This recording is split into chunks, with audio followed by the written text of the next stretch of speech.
Sports.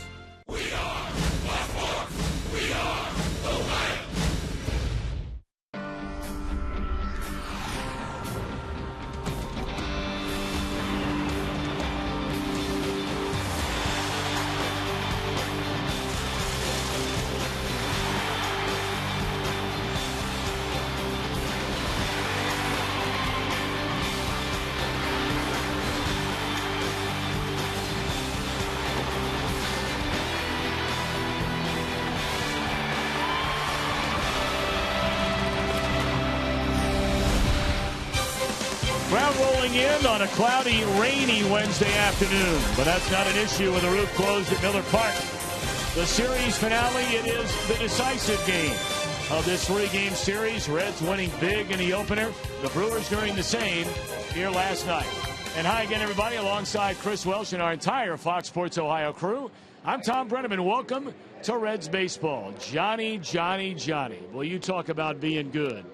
I'm not sure you can pitch any better than Johnny Cueto has pitched over the last season and now a month into this year. Well, with 26 starts last year, 24 starts last year, Johnny Cueto had an earned run average down around 2.3, one of the best in the league had he qualified with enough innings. This year, he's right there with the leaders again, coming off a 9-inning, one-run game. And believe me, giving up that one run, he did not like that one bit. In fact, he was angry that it was not an overall shutout for Cueto. So that's the kind of bar of expectation that he sets for himself. This is the kind of company that he finds himself in this year. Ryan Dempster, by the way, leapfrogging Cueto after his outing last night in Chicago. But, of course, Dempster missed 3 starts this year, being on the disabled list. So the Reds 4-0-1 in their last 5 series. Can they beat the ace of the Brewers today? Yes, Giovanni Gallardo got the start in the season opener, but Zach Greinke is their main man. We'll talk about him when we return.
Reds baseball on Fox Sports Ohio, brought to you by the 2012 Ford F-150 Motor Trend Truck of the Year.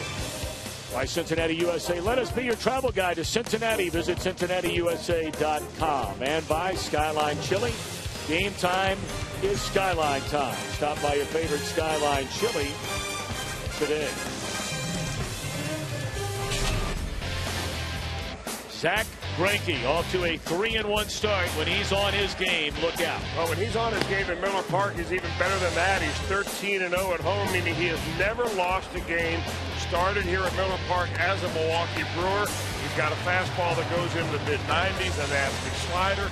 He's got a new pitch this year, a cutter, that has made himself kind of very, very good. And you can see overall the most consecutive team wins at home when he's pitching. Yohan Santana, you go way back to the 20s with Ray Kramer. There's Zach Greinke right now. He's got a current streak of 18. The Reds hope to break that streak today. Well, the Reds have their main man on the mound.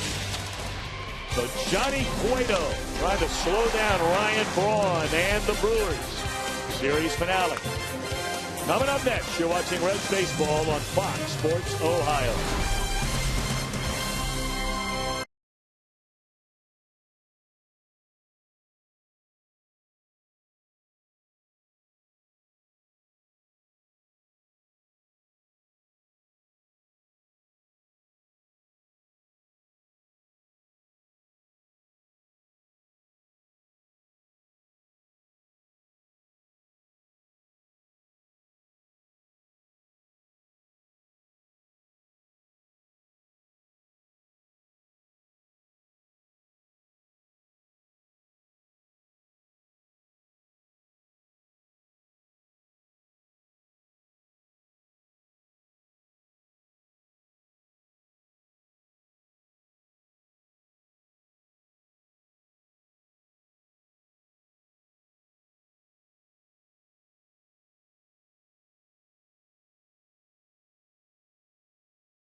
By authority of the Cincinnati Reds, it may not be reproduced or retransmitted in any form, and the accounts and descriptions of this game may not be disseminated without the express written consent of the Cincinnati Reds. Welcome back to Miller Park in Milwaukee, Wisconsin. You go all the way back to the 20th of April. And that's when the Reds began to get things turned around. Series after series after series it has been. They were 5-8 going back to the 20th. Took 2 of 3 in Chicago, 2 of 3 against the Giants, 2 of 3 against Houston. The only series tie, the 2-game split against Chicago, and then winners in Pittsburgh, 2 out of 3 to begin this road trip. Dusty Baker in the Reds starting lineup, brought to you by AXA Advisors. Interesting change today out in left field. Top of the order remains the same. Cozart, Stubbs, and Joey Votto. Brandon Phillips in a cleanup spot. Jay Bruce and right, but take a look in left. Todd Frazier. Wilson Valdez in out at third. Ryan Hannigan at second. Johnny Cueto on the mound against 3-1 right-hander Zach Greinke. 3-1, earned run average of 411. But the difference between Zach Greinke this year and last year is remarkable. Look at the number of home runs he has given up. Just 1 home run in 35 innings. Last year he gave up a home run approximately every 9 innings or once a ball game. So he's been able to keep that ball in the ballpark, and that's the difference. One of the reasons why he has run his record to 3-1. Zach Cozart digging in. And the first pitch is low, says home plate umpire C.B. Buckner, and we are underway. Cozart at 277, 3 home runs, 7 batted in, has 9 doubles. Leads all major league rookies in the extra base hits category. 2-0. Cozart 2 hits last night and 5 at bats, including a double. He hit a home run in the series opener.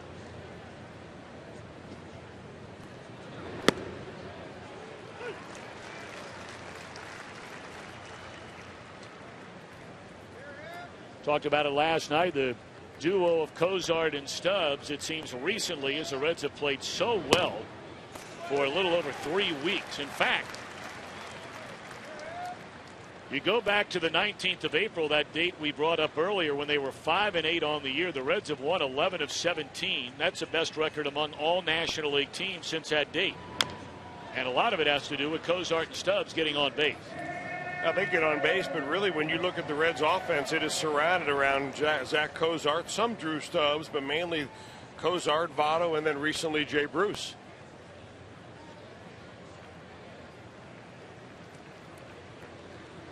Two and two to Cozart.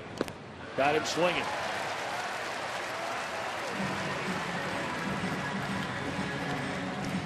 Zach Greinke's got a variety of off-speed pitches. He throws a fastball. There's a slider right there. That slider will come around 84, 85 miles an hour, but he's come up with a new pitch. It's a very popular pitch. A lot of pitchers nowadays are throwing it off their fastball. It's a cutter. Before this year, Zach Greinke never really threw a cutter, but he'll throw that pitch about 90 miles an hour. It'll cut away from right-handers into left-handers, and it's been very effective for him so far. Ball one on center fielder Drew Stubbs. Rough night for him last night. 0 for 5, including 3 strikeouts.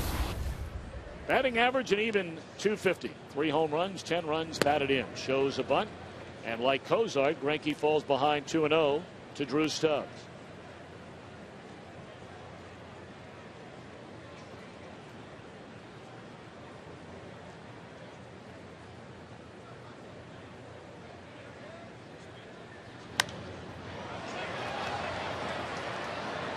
Two-0 pitch straight up in the air. 2 out.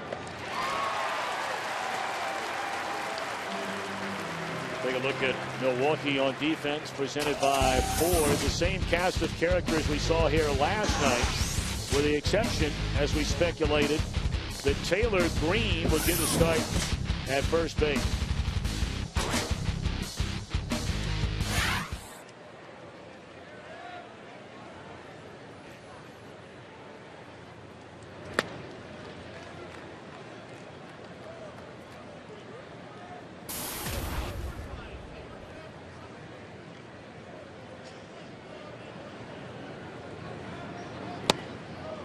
Three batters in a row to begin this inning. Normally you start 3 guys in a row 2-0, you might be in a world of trouble. But oh, to have good stuff, and Greinke has that.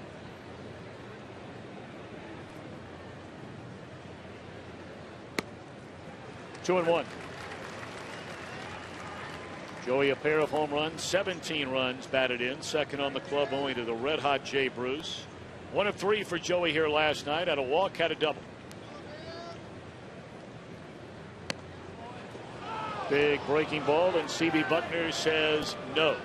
Now, C.B. Buckner is usually a guy that will call a fair amount of strikes. Last year, his strike calling number was 63.35. This year, it's 63.36. Wow. Sinking liner, and Braun is there. A 1-2-3 opening inning. So now Johnny Cueto will try and answer that as the Brewers come to bat.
2014 with a club option for 1 more year after that as their manager.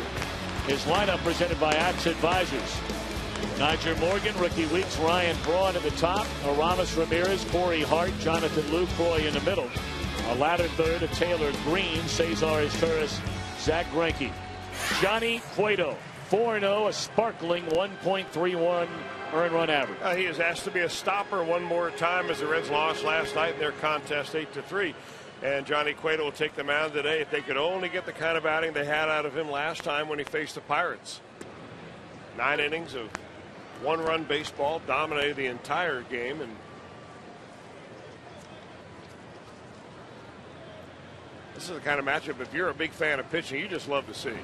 Both of these guys, we talked about Zach Greinke at length during the first, at top of the first. He's on top of his game, variation of sliders, cutters.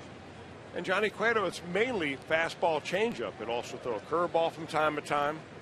Mix in a cutter, not often, but occasionally. Hides the ball well and induces a lot of ground balls. It's interesting to know, we told you that Greinke has never lost in this ballpark. A 13-0 record. Johnny Cueto has never won in this ballpark. Short left field. Todd Frazier getting the start out there today. They'll test him right away. It's the first start by any Red not named Heisey or Ludwig out in left field. Reds on defense presented by Ford. Talked about Frazier. Boy, is he swinging a hot bat. Wilson Valdez is starting in place of Roland at third. Ryan Hannigan back in there with Johnny. We'll talk about Cueto pitching here at Miller Park.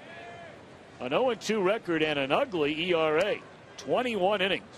Has given up 16 earned runs. Well, he's faced the Brewers 9 times overall in his career, but only once in 2011. So what you're looking at with a lot of those numbers are Johnny Cueto's a much younger pitcher before he's learned to do what he's doing right now. Certainly before the Louis Tiant spin. Well, here's Ricky Weeks. That batting average way down. Guy's just killed the Reds his entire career, including last year especially. Want to make sure he stays quiet. 2 balls and a strike.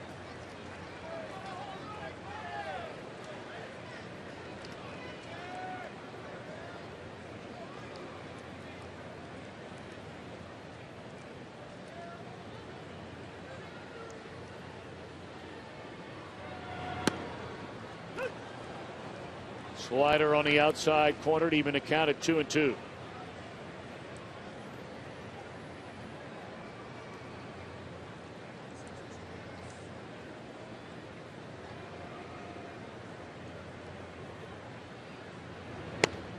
Strike 3 called, and that's strikeout number 1 here in the opening inning for Johnny Cueto.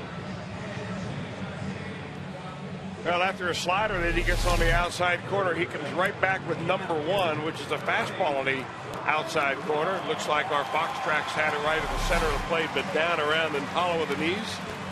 Perfect spot for a guy that lives downstairs there.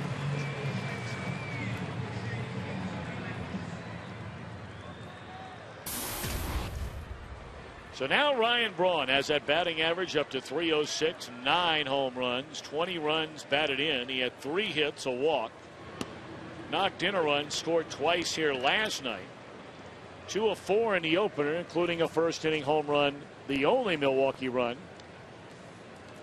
The Bronson Arroyo and the entire staff allowed that night. Bronson followed by Logan Ondrusek and Sean Marshall.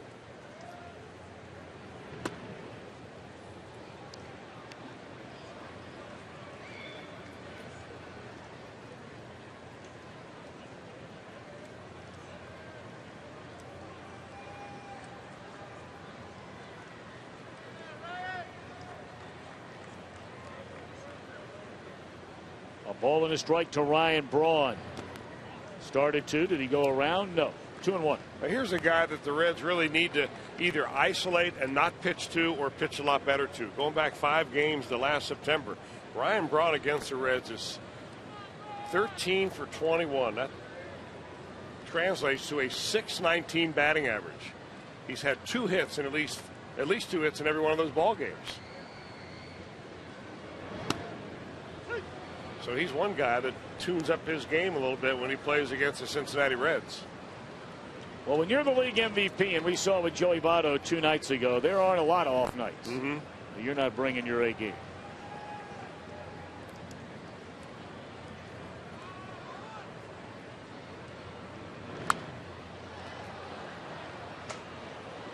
Here's another thing you notice about Braun. I mean, it's one thing to look at the numbers, the home runs, the RBIs, all the big statistical categories. But when you watch him in games, and especially this series, and he's in a good groove right now, but he really does foul off a lot of pitches to keep at bats alive. Reminds you of Joey Votto, doesn't it? Yep. And that's what good hitters do. They adjust their swing enough with 2 strikes, not so that they become defensive, but they can defense pitches that they don't handle or aren't looking for. How many times have we seen Joey Votto just foul pitch after pitch off to the left side, waiting to get something he can handle, then drive a ball in the gap? Cueto trying to put Braun away, and a 2-2 one more time, and it's a tapper fouled again. That's 3 in a row off the bat of Braun.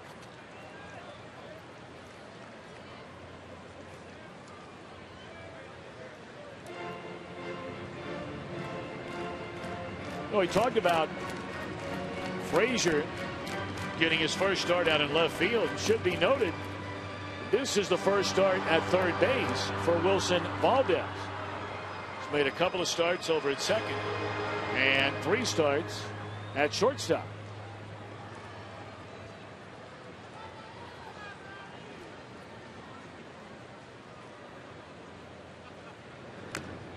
Interesting little game within the game. The previous pitch, the ground ball foul down to Wilson Valdez at third. Valdez fielded it, fired it right back to Johnny Cueto. Before getting back into the box, Ryan Braun asked C.B. Buckner, hey, would you check that ball, please? He wants to make sure there's no scuff on that ball, that Johnny Cueto can make the ball move just a little bit extra. So Buckner took the ball, put it in his pocket, gave Cueto a new one. Meanwhile, Cueto eyed Braun. 3-2 after 4 consecutive foul balls. Of course, nowadays they take the ball out of play just about every time it hits the ground, whether it hits the grass or the dirt. I'm convinced those balls are coming back in during the game, though. At some point, some of them are.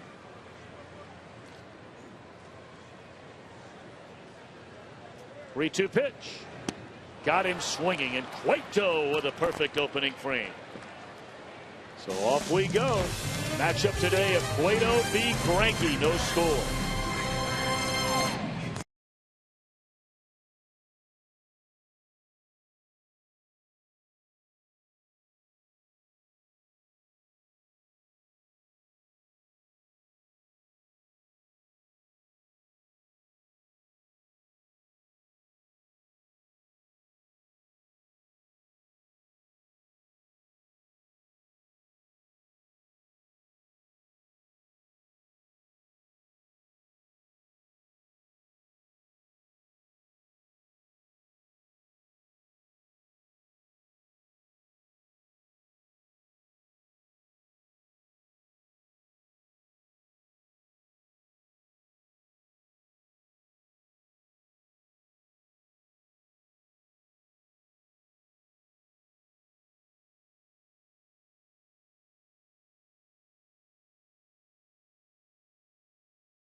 Brought to you by Elk & Elk. Serious lawyers for serious injuries. Call 1-800-ELK-OHIO. Talked about the win-loss record, third best in Major League Baseball.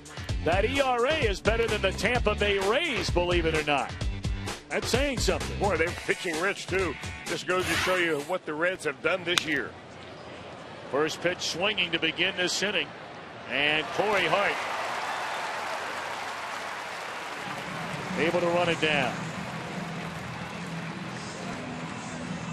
Well, Phillips hit it hard, and one thing we've noticed about Brandon Phillips in the last 3 or 4 days, he is hitting the ball with much more authority to the right side of the field. Spraying the ball a little bit, thought he may have had a gapper, but Corey Hart covers a lot of ground. Well, here's a man who's having a monster road trip after winning the National League's Player of the Week award a week ago. This week, Bruce 7 of 21 on this road trip, 3 home runs and 6 runs batted in. He is homered in each of the first 2 games of this series. Now, here's an interesting thing to think about. Here's Jay Bruce, very, very hot right now, but he's never had much success against Greinke. So what's more important, having your hitter hot or having him face a pitcher that he's hit well before? What do you think? Well, I think it's probably a guy that he's faced and hit well before. 2 for 13, a 154 batting average, although right now he's in the midst of an 11-game hitting streak.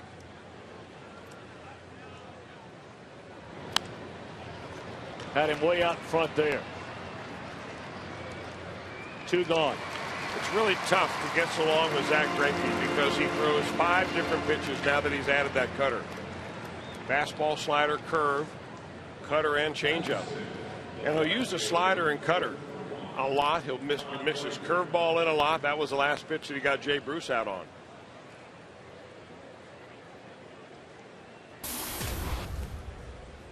Well, here's one of the hottest guys the Reds have on their team, even though he does not play regularly. And that's the youngster Todd Frazier. Has hit safely in 7 of his last 10, and you're only talking about 14 at bats. But recently as a pinch hitter, triple, double, single, triple, walk, singled last night.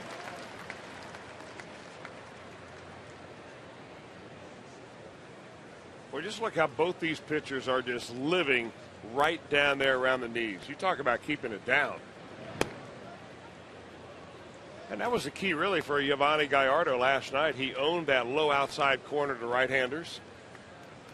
And by contrast, Homer Bailey got the ball up and got hurt.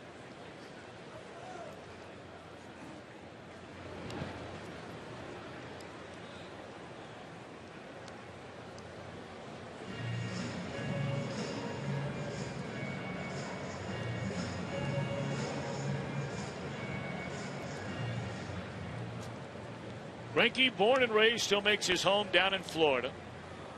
Apopka, Florida. You ever been there? Yeah, right outside of Orlando. Well, that's a hard hit ball to straightaway center. T flush. A.K.A. Nodger Morgan runs it down.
second inning. And don't forget, Girls Night Out is Friday, May the 11th at the Old Ballpark, presented by Biz and Oxidol. As Aroldis Ramirez looks at ball one, the first 10,000 ladies through the gate on Friday night get a Reds tote bag. Got the big fireworks show after the game. Call 381 Reds. Log on to Reds.com. We'll see you this weekend. That one is hammered down the left field line. Off the bat of Aroldis Ramirez.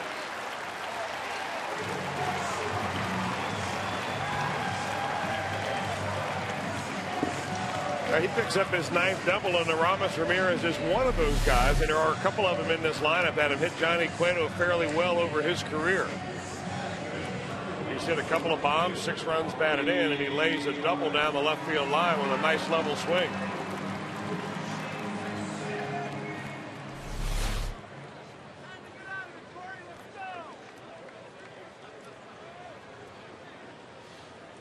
So now Corey Hart at 240, 6 home runs and 13 runs batted in.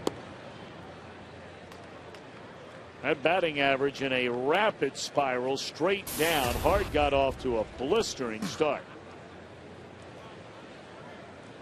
But my oh my, how he has cooled off. 0 for 3 with a walk here last night. Broken bat that doesn't advance a runner. That is a poor at bat for Corey Hart.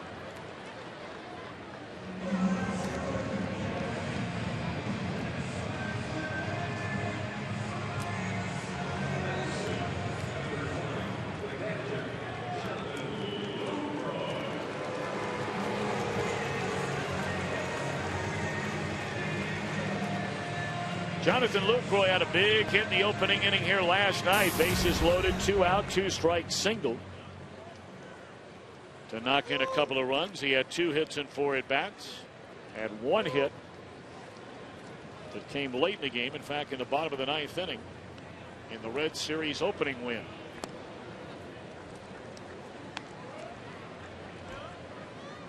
This guy's a nice player. He doesn't get a lot of pub. Last year was the first time he got a chance to play regularly. And the Brewers thought enough of him during spring training to ink him to a 5-year contract. And there's a base hit. They're going to hold the runner.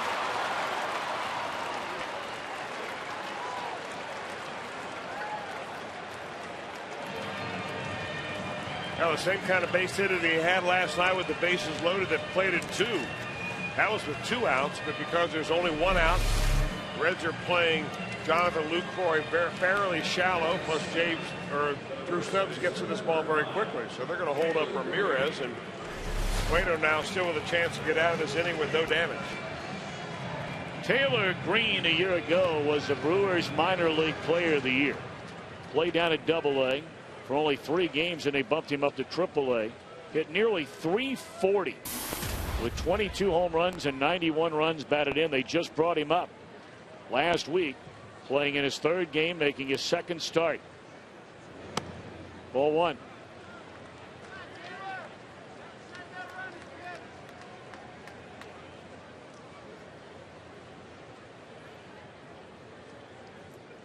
It's really make or break time for Green. He was their minor league player of the year in 2007. So you're talking 4 years later. You're the minor league player of the year in the organization again. And after the recent injury, of course, to Matt Gamble, their regular first baseman, lost for the season with a knee injury, Green may get a chance to play. And this is a double play potential inning-ending play here.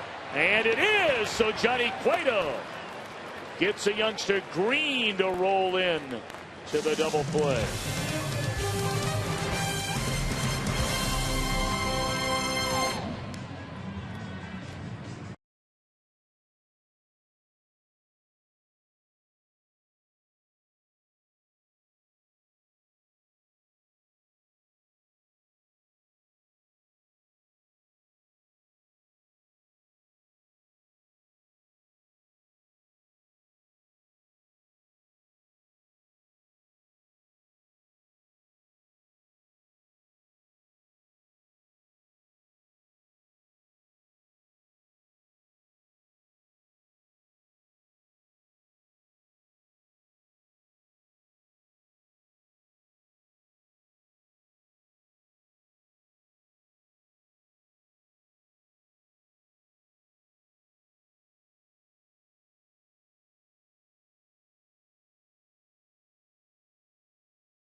Ohio.com. Sam Amico brings us a profile of potential #1 NBA draft pick, Kentucky's Anthony Davis. And our good buddy Hal McCoy, the Hall of Famer, asks if Zach Kozar could be the National League Rookie of the Year this season. It's all on FoxSportsOhio.com. Big double play right there to keep it a scoreless game. We're off to the 3rd inning.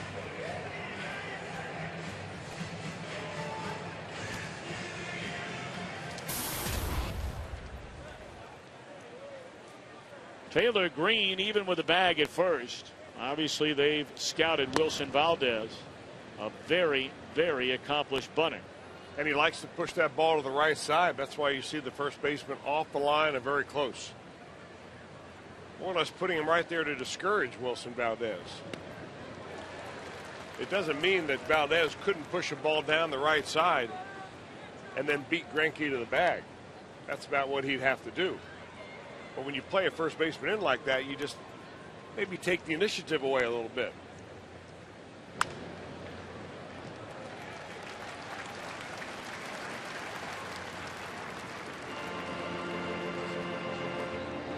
One out in the inning.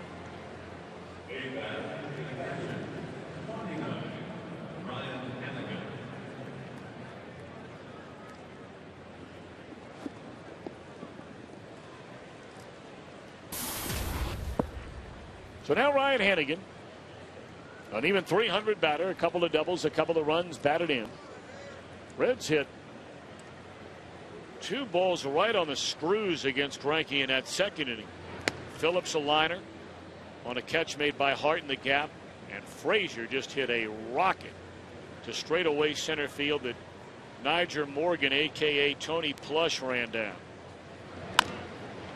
Bouncer over the mound is Turris.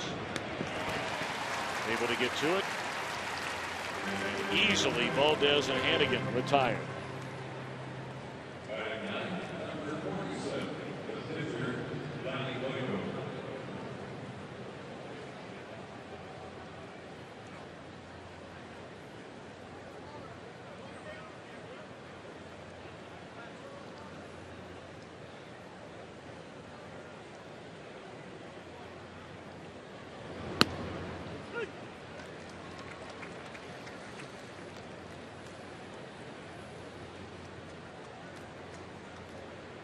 Johnny only 1 hit and 12 at bats, but he has been a sacrifice bunting machine. He already has 6 of them this year. I mean, most of the starting pitchers we've been seeing here recently. Last night, neither starter in the game, Gallardo nor Homer Bailey, had a sacrifice. Bronson Arroyo didn't have one. Estrada had 1. And here you have Johnny Cueto, which tells you really a couple of things. Beside the fact that obviously there's somebody on base when he's up there to bunt. But it tells you he's getting up there a lot as well. Well, he's getting up there a lot, but he's also so much more comfortable now at the plate than he used to be. He used to look obviously scared of the baseball and was not a good bunter, was not a good hitter at all, just wanted to get that at-bat over with. But he's worked hard at it, and I think a lot of that has to do with the fact that he sees Bronson Arroyo swing the bat, swinging well, Mike Leake swing the bat. So, you know, he kind of wants to join right in, realizing that he can help himself. 2-2 from Greinke.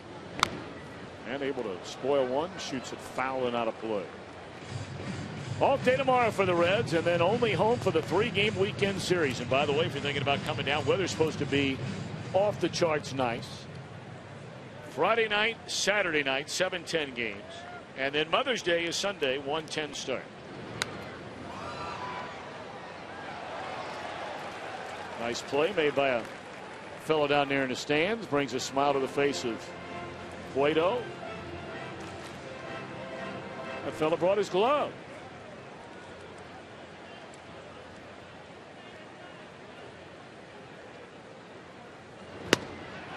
Getting over. 9 up, 9 down for Greinke.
Thinking about having a cold one right now. Sit back and relax. A little bit later on will be our Miller Time moment, brought to you by Miller Lite.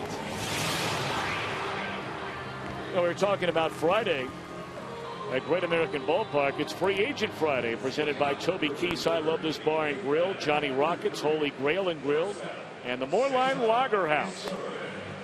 DJ Sabb, more fun in the fan zone. Tell you what, with the banks going on down there right now in downtown Cincinnati, it is happening. All those places right there, part of the banks. So come on down Friday night. Fireworks are going on after the game. There's a lot happening this weekend at Great American Ballpark. You and I popped in more lines one night last week. Liked it over there. It's nice. I'll be back. There's a tapper down to first. Votto will feed Cueto. It's a nice catch by Cueto. And his tourist retired to begin the bottom of the third inning of the scoreless game. Now, have you been into Toby Keith's yet? I have not. That's a cool place, too. They've got the stage up there. They're going to be able to bring in bands. I mean, it's a cool place. And then, of course, more times than perhaps we care to admit, I think the whole area. We've been in the Grail. The feedback that I've gotten, I'm sure you too, when the Reds blocked off that whole block during opening day, and had essentially a huge block party. I'd like to see more of that. Well, there are more places going in down there. Yeah. I mean, a lot more restaurants, a couple other spots.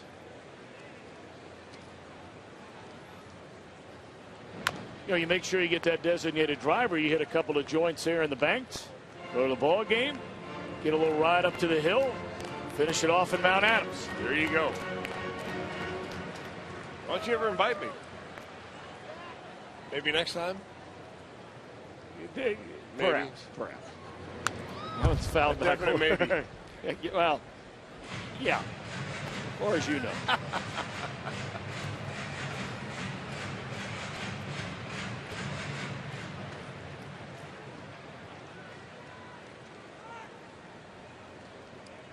Oh, and 2 now to Greinke. Greinke 2 out of 10 as a batter this year. Does have an extra base hit, a double. Greinke has faced the minimum. Cueto facing the number 9 batter here in the bottom of the third inning with 1 out.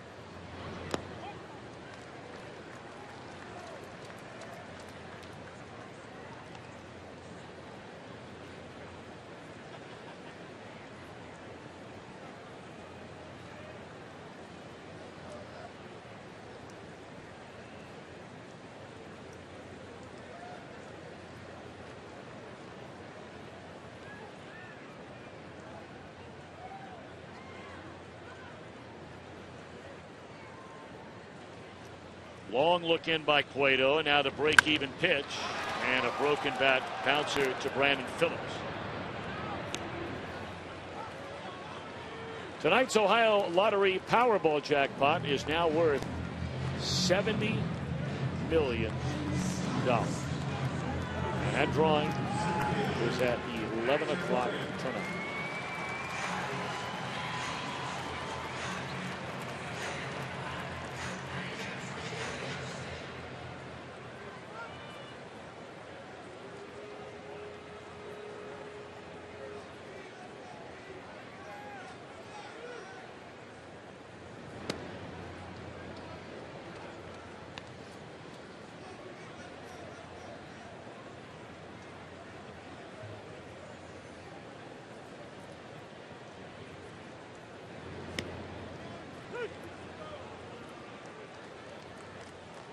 A couple of the Reds players were they got a kick out of, not necessarily Scott Rowland being one of them. Nigel Morgan took away the home run from Scotty last night, climbing up and over the wall, sinking liner, and a base hit.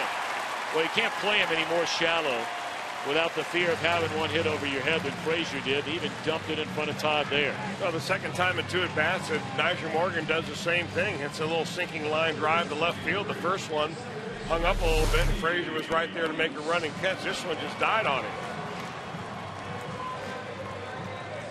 That's just smart hitting right there by Nigel Morgan. Slapping the ball the other way. He did that the other night against Bronson Arroyo.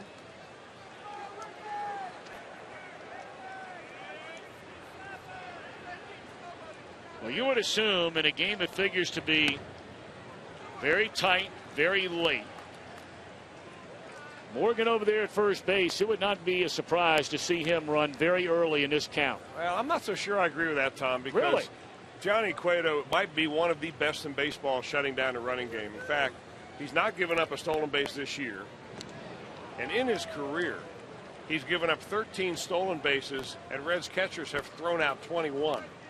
So the odds of Morgan getting older, losing a step, running and getting a stolen base on Cueto right here is just not that good. Cueto's now given him a couple of B moves to first.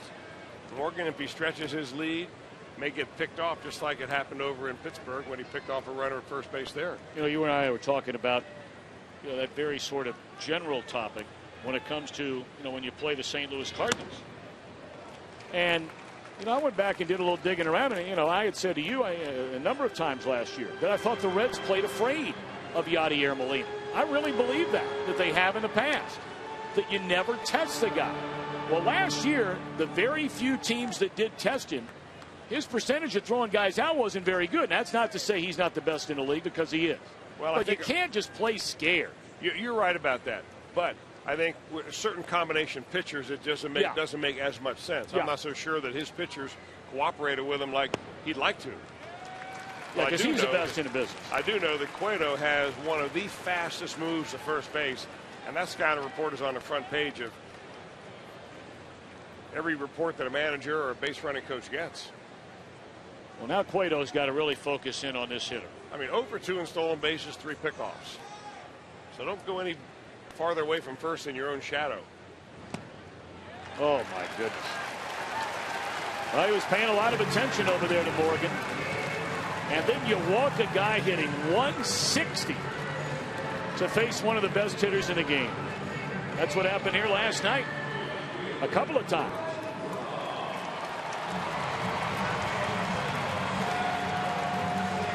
That's a rare mental letdown for Johnny Cueto.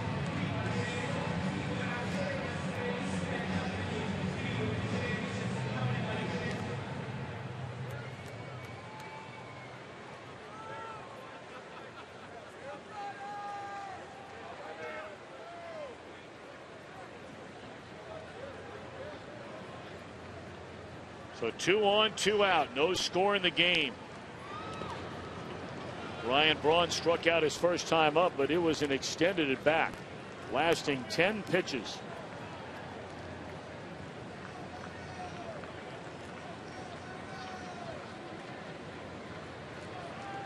Of course, Homer Bailey's problems began last night after he retired the first 2 in an inning. In both the first and second innings. He retired the first 2 hitters. And then trouble started. He allowed 2 runs in the first, 1 run in the second.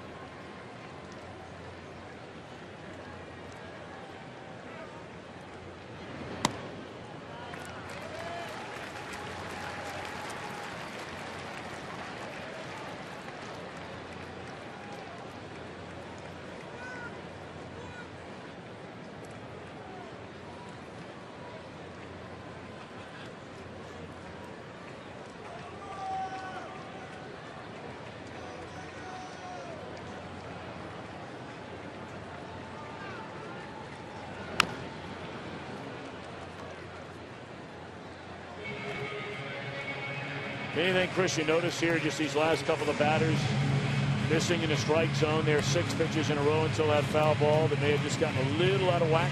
Yeah, and it looks like he's up a little bit. I'm not sure whether it comes from pitching out of the stretch or not, but Cueto this year pitching out of the stretch has been about as good as anybody around, especially when he has runners in scoring position.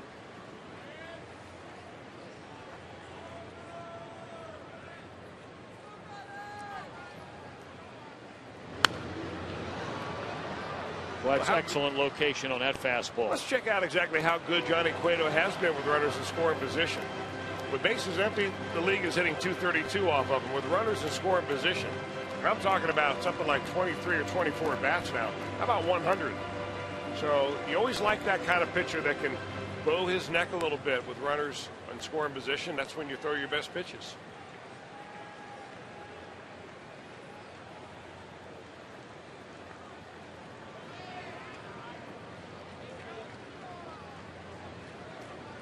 Two and two to Braun. Just down and in. Well, he got Ryan Braun last time, 3-2 count. Low outside fastball that had some great sinking and tailing action on it. Braun swung right through it.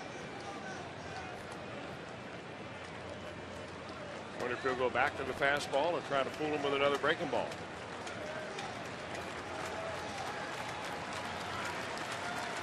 Runners get started. Morgan and Weeks. And a little roller. This will be an infield hit.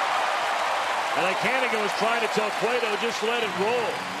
To see if maybe that thing just sort of trickles off the grass into the dirt area. The other runners weren't going to try to advance another base, and you weren't going to throw out Braun, even if you pick it up. Yeah, that's a lot to think about while you're on your way over there, because your first reaction is to get it and get it quickly. What if on the way to first base, Braun pulls up lame, trips, and something like that? You don't know that when your back is to the runner. It didn't look like that was going anywhere anyhow. Well, the guy who was hit by far the hardest ball delivered by Cueto so far today is this guy, Aroldis Ramirez. He doubled down the left field line leading off the second inning and wound up being stranded at third base. They are loaded with two away in a scoreless game. Breaking ball. And Ramirez did not like it from C.B. Buckner. Bill Miller at first, and Iasonia at second base, and the crew chief working down at third is Dale Scott.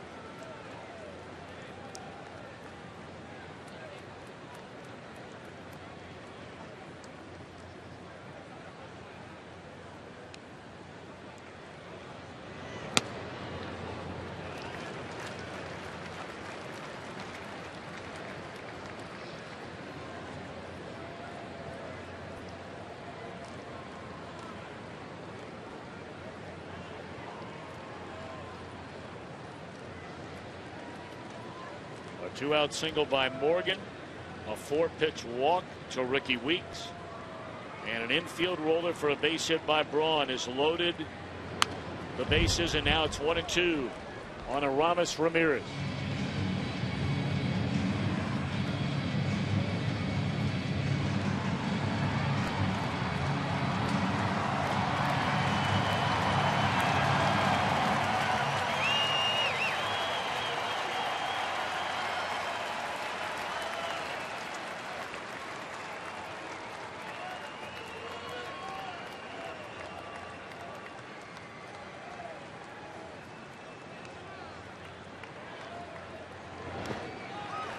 Try to get Ramirez to chase.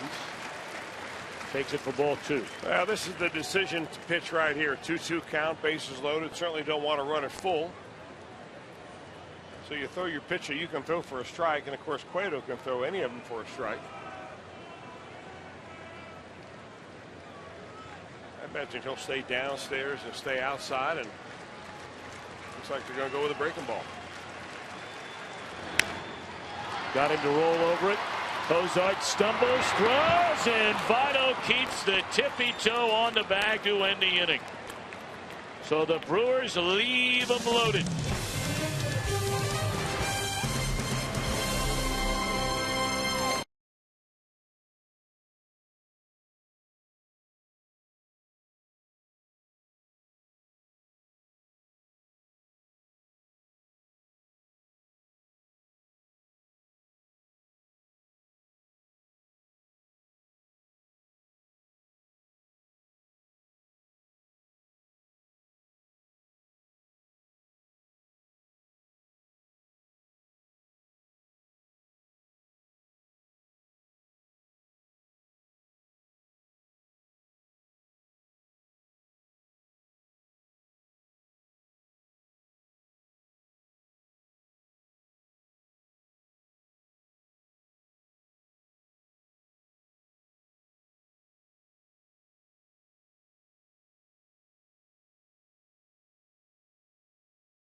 down and celebrate at Great American Ballpark.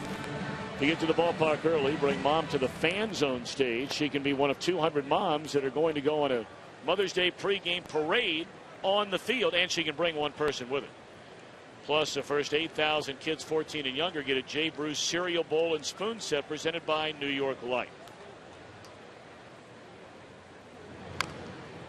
All right, 9 up, 9 down for Zach Greinke, whose team with him on the mound in this ballpark has won 18 consecutive games. Last year was his first year as a Brewer, coming over from Kansas City. He was 13-0. He is 13-0 in his ballpark. Time for the Reds to change that second number.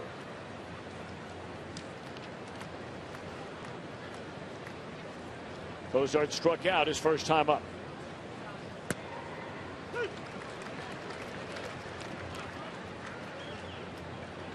You just get the feeling in a game like today where both pitchers have been so stingy with home runs. Greinke's only given up 1 all year. Cueto 2.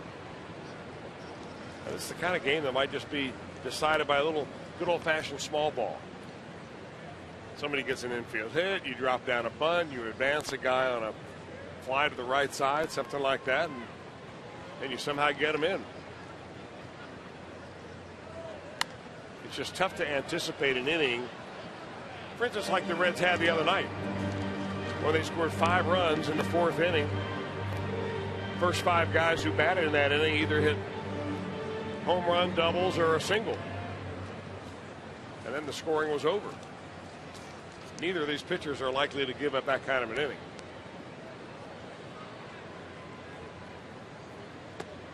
Started 2. That was a pitch he chased the last time. He did not this time. Boy, that is a sharp breaking ball.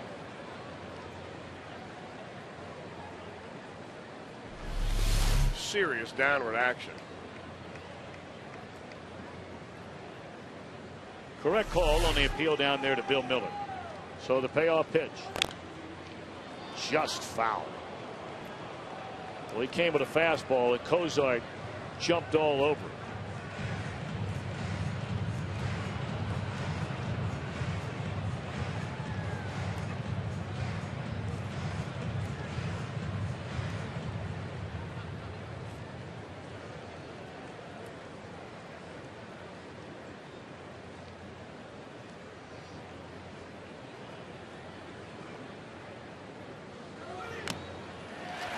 Foul tipped right into the mid of Lucroy, and that's 3 strikeouts in the game and 10 in a row retired by Greinke.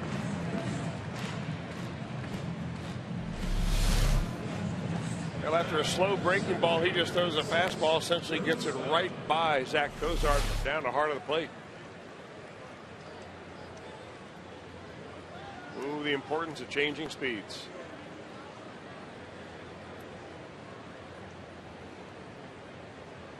Shaking off his catcher twice.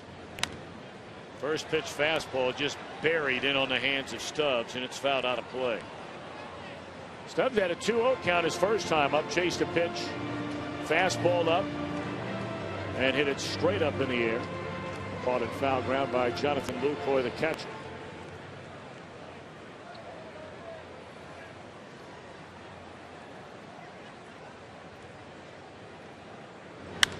That ball is lined into right center field. This has a chance to be 3 bases.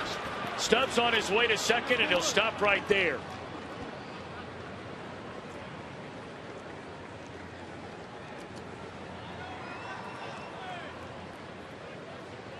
So the Reds have their first base runner of the afternoon. Well, he hit it well, a high fastball going the other way, and he splits the seam between center and right. It looks like at Stubbs, if anybody on his ball club that can get to third, it would have been him right there.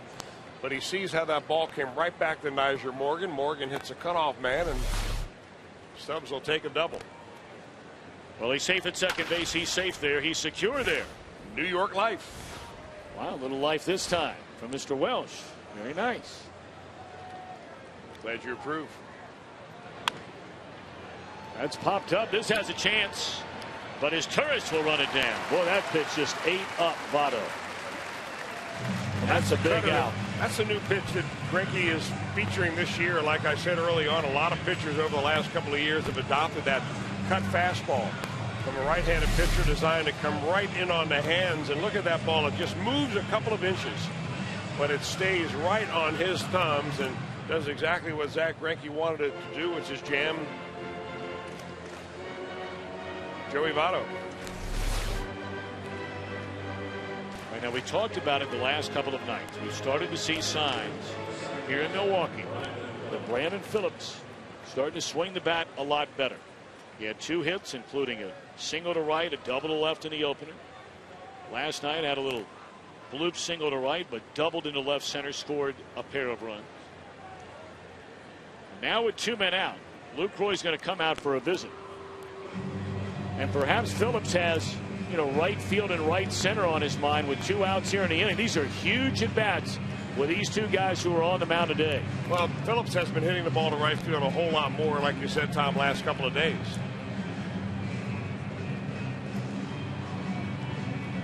So Greinke and Lucroy couldn't get together on their sign right there. It looked like Lucroy wanted breaking balls away. He's going to go out and check with Greinke.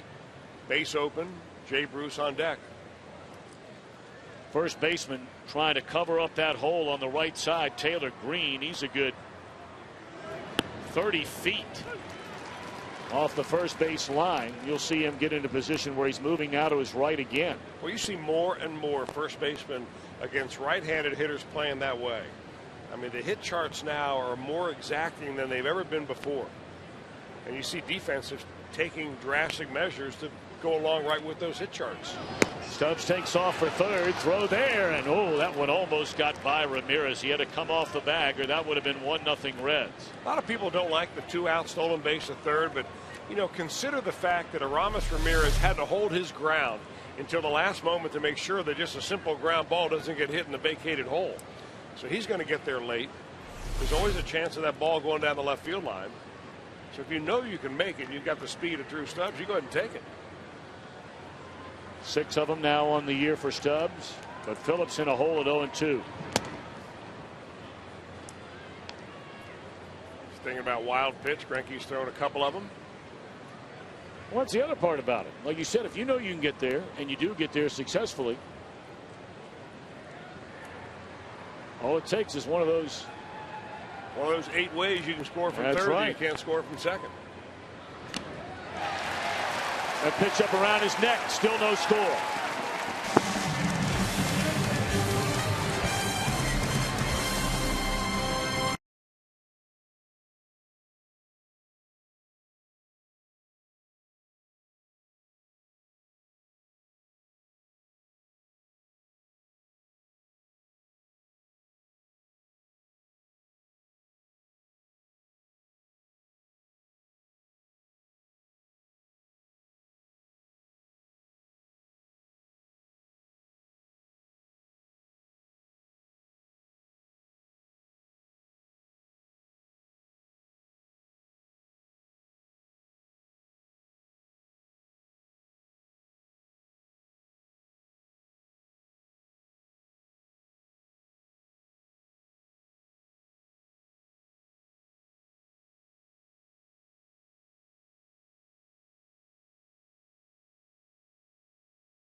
Reds games. Join us for Reds Live, brought to you by King's Honda. We go inside, we get you interviews, highlights before anybody else. That's Reds Live after every Reds game on Fox Sports Ohio.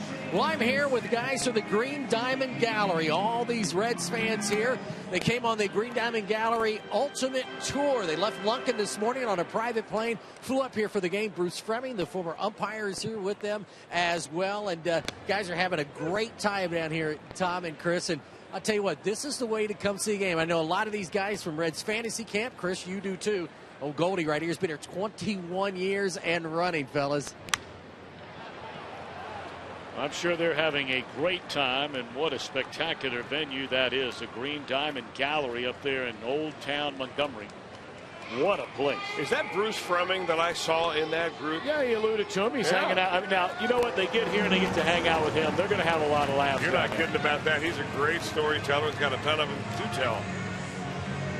Bruce, a native of Wisconsin. He always pops up, says hello before every game up here in the booth. I wonder if he'll kick one of them out of the game just for old time's sake. He should. Yeah, I mean, absolutely. He might want to start in his booth. You're right. Well, you've been on umpires all year. You're the best candidate. There's ball one to Jonathan Lucroy as Hart pops up into short right. We're in the bottom of the fourth inning. The Brewers have already had a couple of chances to score. Their best chance, despite the fact that they left the bases loaded in the third inning, they loaded them up after two men were out. Their best chance was in the second inning. And here with the bottom part of the batting order, Cueto could use a quick, easy inning. And runners on the corners with only one out, and Cueto got the rookie Taylor Green did a ground ball right at Kozar to start a 6-4-3 double play to end the second inning. 2-0 on Lucroy. He singled to center his first time up. There's a strike.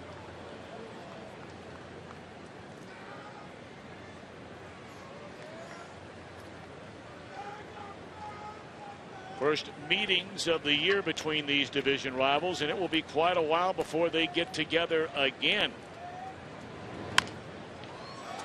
Phillips scoops, throws, got it.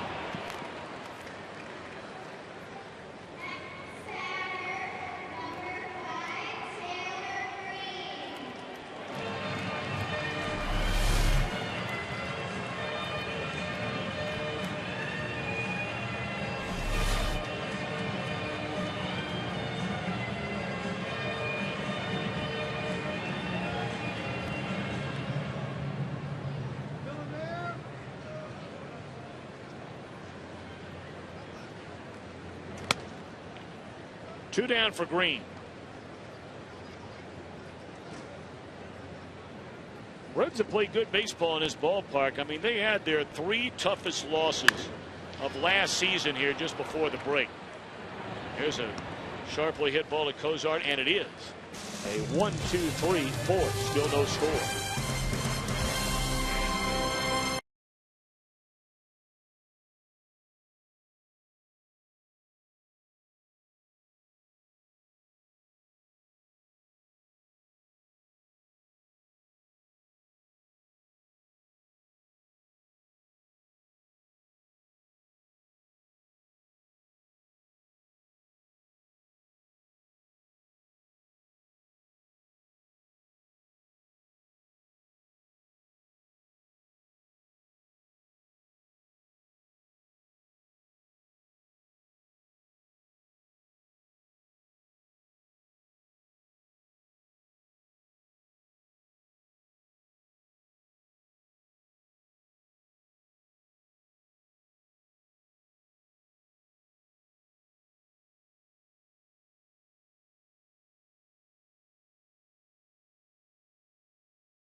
On Fox Sports Ohio, brought to you by JTM Food Group, creating great dishes together with the food service industry for over 30 years. By your Cincinnati and Northern Kentucky Toyota dealers. Visit buyatoyota.com, including mobile.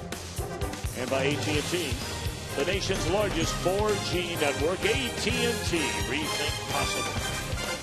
No score. We open the fifth in Milwaukee. Jay Bruce against Zach Greinke, and a fastball is in there, a strike. 1 hit, 1 base runner for the Reds.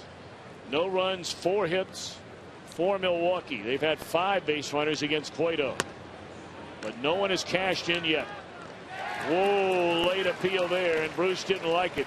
Dale Scott said he went too far. Well, he feels like he's getting ganged up on. He did not like the first call from C.D. Buckner. Definitely did not like this from Dale Scott.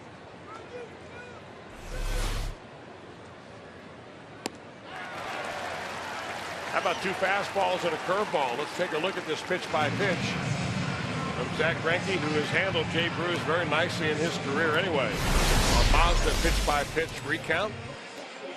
Fastball down the zone. You be the strike caller right there. C.D. Buckner likes it. Bruce did not. There's a check swing on an inside cutter, and breaking ball puts him away. Good morning, good afternoon, and good night. Our Mazda pitch by pitch sequence. Todd Frazier hit a liner into center field his first time up. That was run down by Nigel Morgan. Well, he lets it rip, doesn't he? You know, you took the words right out of my mouth, and right now he looks like he's locked in on everything. Foul balls, even straight back.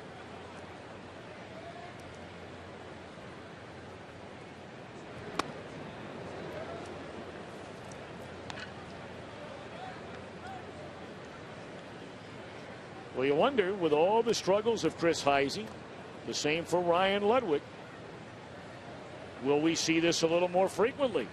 Todd Frazier in left field. Breaking ball away. I mean, it cannot be denied that all the Reds hitters right now, although a limited number of at-bats, no one's hitting the ball harder right now than Todd Frazier. Well, you're exactly right about that. And, I mean, you've got to go with whatever hot hand you have. Boy, Greinke is just all over the knees and the corners.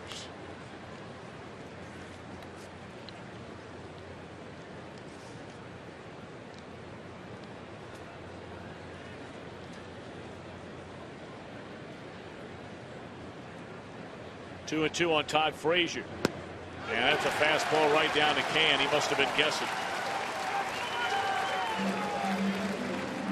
One of those backdoor fastballs. He starts it outside. He's got great movement on it. A little two-seamer that he runs off the plate and then come right back to catch the outside corner. Tell you what, back-to-back nights, the Reds have seen 2 pretty good starts here from Yovani Gallardo. He had the good curveball and control working last night. Now Greinke is really on it.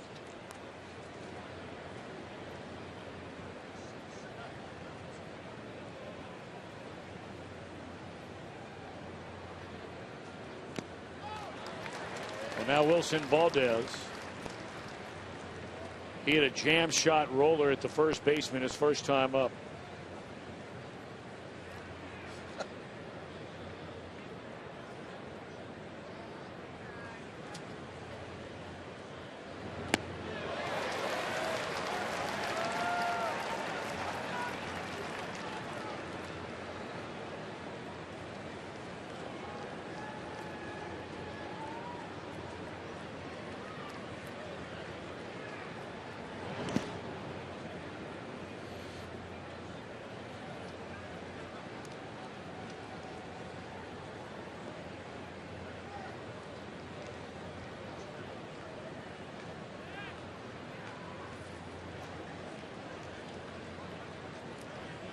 One-two pitch. Thought about it, lays off the breaking ball.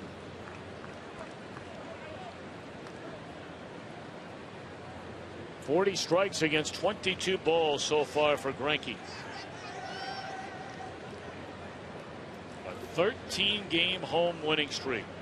And really, it was their play at home that led the Brewers to the division championship last year. I mean, we've said it a couple of nights in a row, but I mean, 57 and 24. That was their record here at Miller Park last year. Well, no wonder they sell so many tickets here, because people show up at Miller Park and they expect their ball club to win. Them go home happy.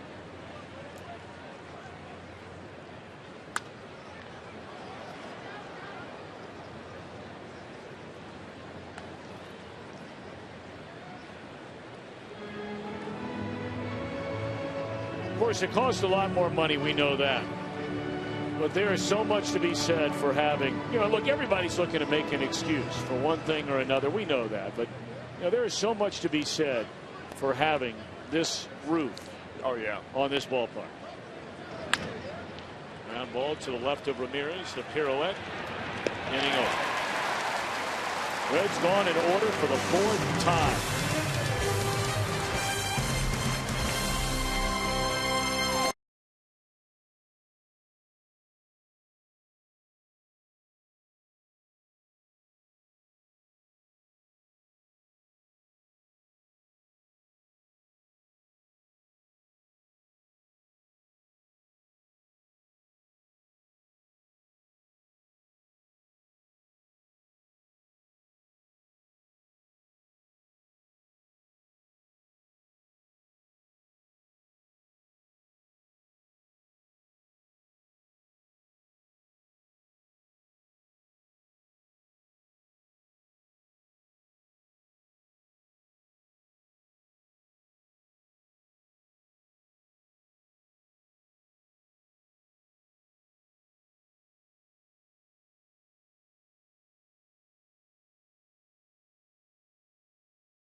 Live before every game with Reds Live, presented by Ray St. Clair Roofing here on Fox Sports Ohio. Of course, Chris Welsh is there as he was today with his checklist. And don't forget about the big Fox Sports Ohio, the Ohio Lunch Bunch. There's a ground ball off the bat of Cesar's Turris. 1 pitch and 1 out. No score, bottom of the 5th inning. Now Drew Stubbs is going. Jim Day's going. The Fox Sports Ohio girls are going on June the 7th. And you can go.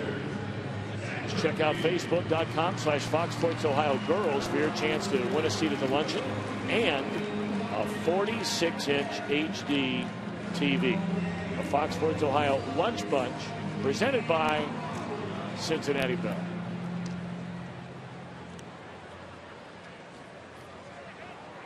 Chris Welsh was there last year and spent too much of the company money. So not back this year. I'm not giving up hope. I'm going to check my mailbox when I'm home. I'm thinking that maybe it's in the mail.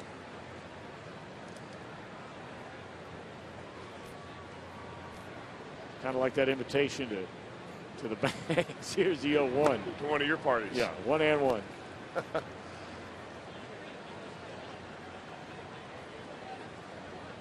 Reinke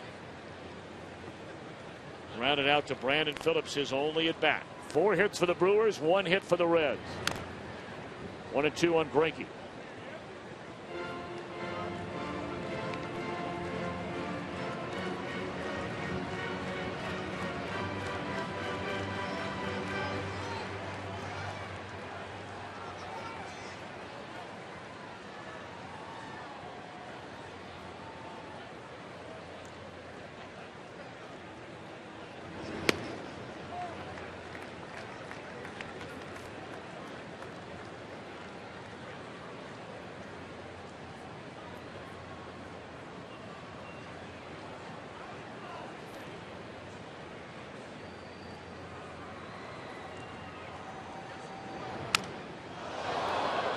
Head of the bat all the way out to Wilson Valdez at third base.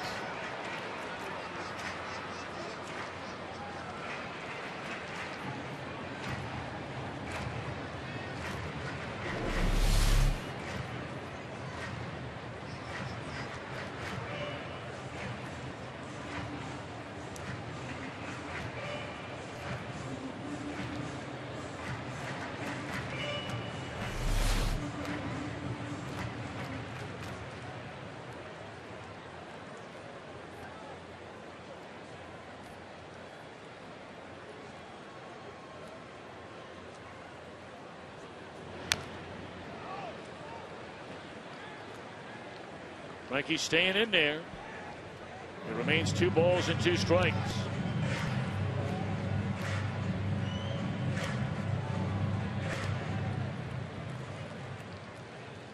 Cueto has walked 1, fanned 2. His 2 strikeouts came to the second and third batters of the game. That ball is clobbered foul. Mercy.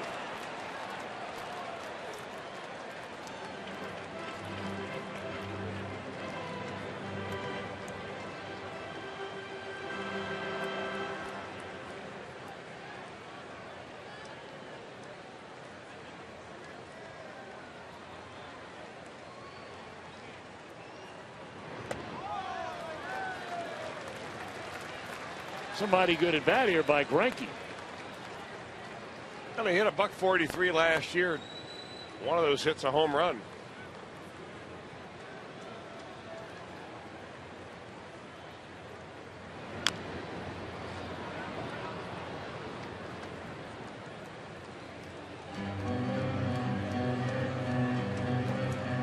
It seems like a lot of the Brewers batters have been able to spoil a number of 2-strike pitches from Cueto. And if you look at Cueto over the years, you see that his rate of strikeouts have dropped, which makes some folks who pay more attention to statistics and so on say, well, he really is not deserving of the kind of good earned run average he has because his peripheral numbers aren't there, including strikeouts. But when he needs an extra something on his fastball, he just rears back and delivers. That one at 94 right by Greinke for the second out of the inning. You know, Chris, you bring up something, and we have a quick minute before Morgan comes up, where, you know, some of the quote-unquote sort of sabermetrics crowd, and those are the people you're talking about that really pay attention to some of these numbers inside the numbers. The question I would have is this. In every other category, Cueto has gotten significantly better in every other major statistical category there is. He's improved his ground ball ratio. His ERA has gotten better. His rate of home runs have gone down. All of those numbers except for one statistical category, his strikeout rate. So what do you gather from all that? Well, I think really what you gather from it is overall they feel like those pitchers that strike out more batters are going to be better because they can pitch themselves out of jams with strikeouts rather than balls that are in play.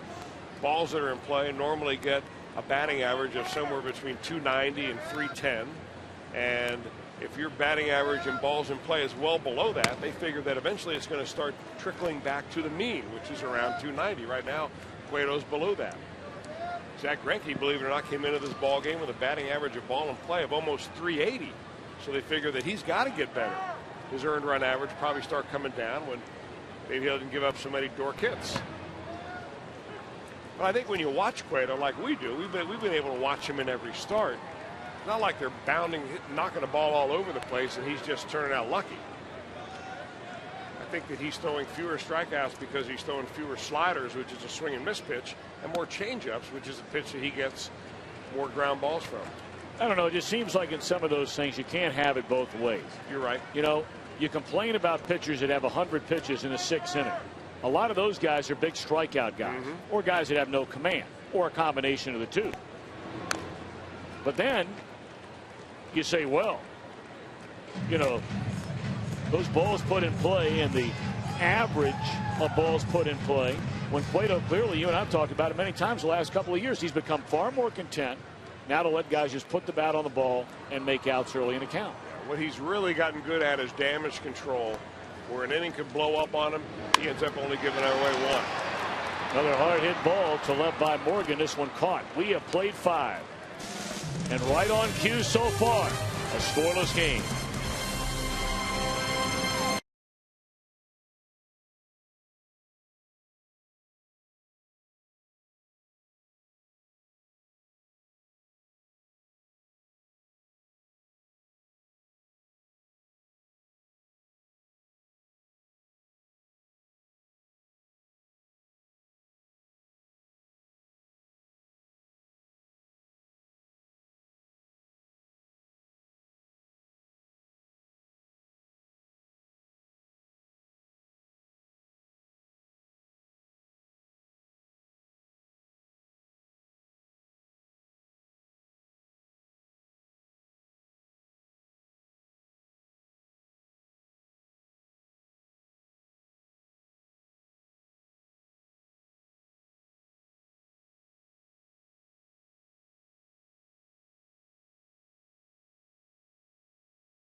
Talked about Greinke and Cueto, and they're on their game. Only one hit, only one base runner against a Milwaukee right-hander. Cueto had to pitch out of a couple of jams, first and third in the second inning. Bases loaded in the third.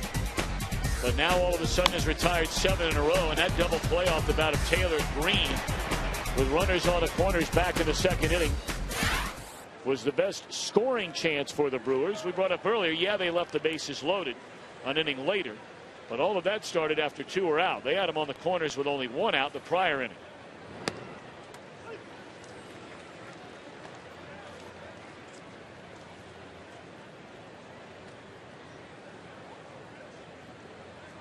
Ryan Hannigan, Johnny Cueto, and then back to the top of the order in Zach Cozart against Greinke in inning number 6.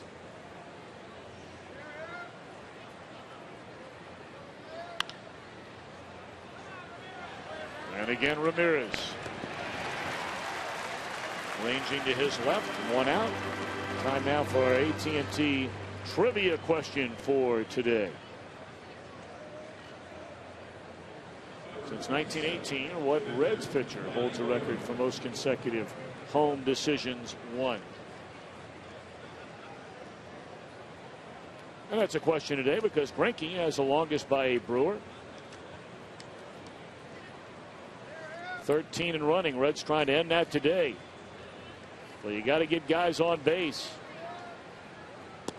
And the only guy so far to do that is Drew Stubbs, who had a 1-out double to right center field in the 4th inning.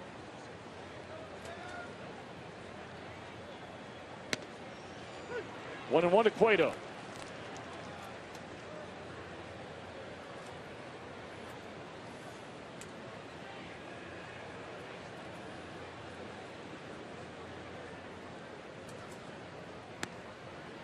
He did not go around, and it's 2 balls and a strike.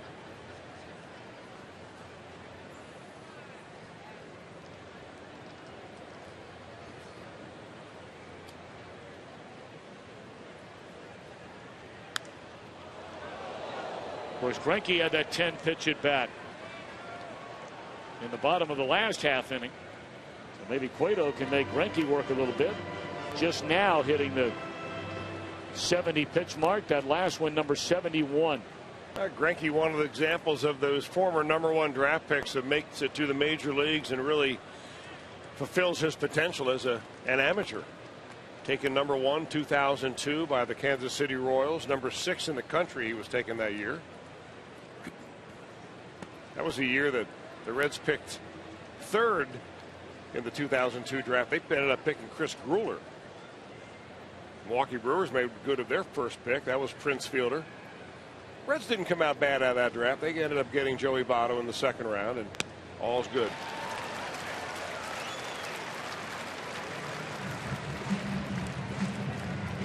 Seven punch outs for Greinke.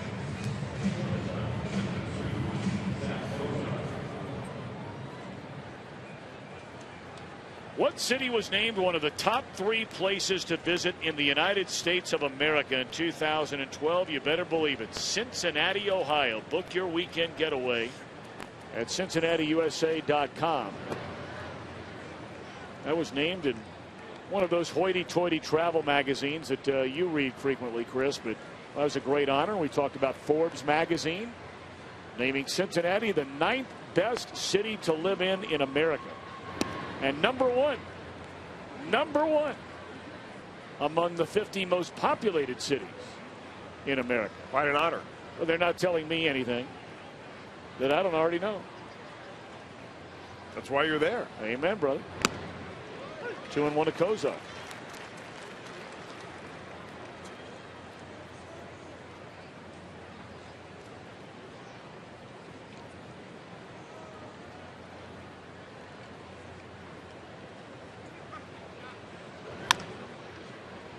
Man, this is just pick them up and mow them down on both sides.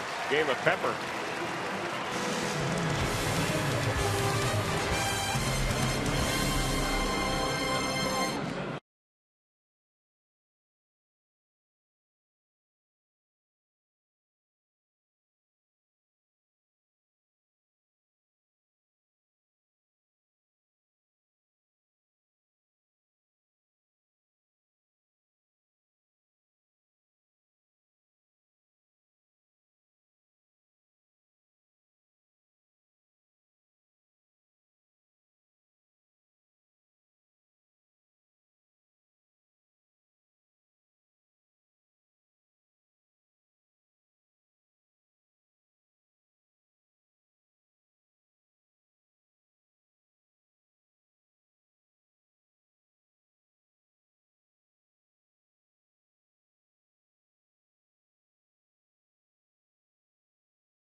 Your son or daughter a big league experience, sign them up with the official Reds baseball and softball camps presented by Safeco Insurance. All campers get their own Reds uniform, special instruction from a Reds coach, get to go on the field at Great American Ballpark, plus a guest appearance by a current Red. For information on the official Reds camps, visit reds.com/camps today. It's a big inning right here. Of course, in a 0-0 game, they're all big innings, but you're going through 2, 3, and 4 in the batting order here in the Milwaukee 6th. Cueto's allowed 4 hits. 2 of them came in the second. 2 of them came in the third. He's walked 1, fanned 3. Weeks has struck out and drawn the only Cueto walk of the afternoon.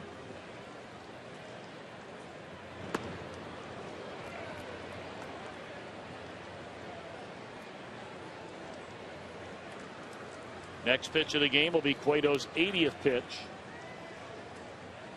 He has retired the last 7 since that infield hit by Ryan Braun loaded the bases back in the 3rd inning.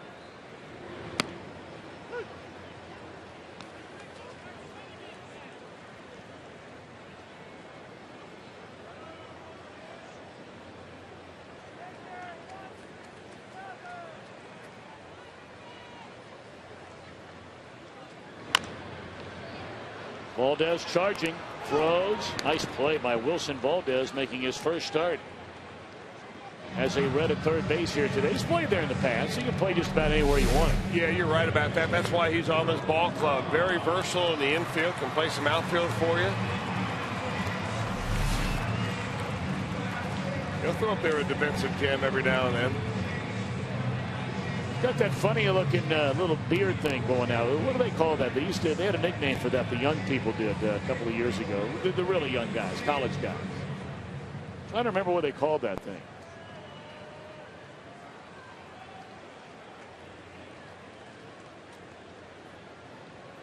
Why don't you grow one?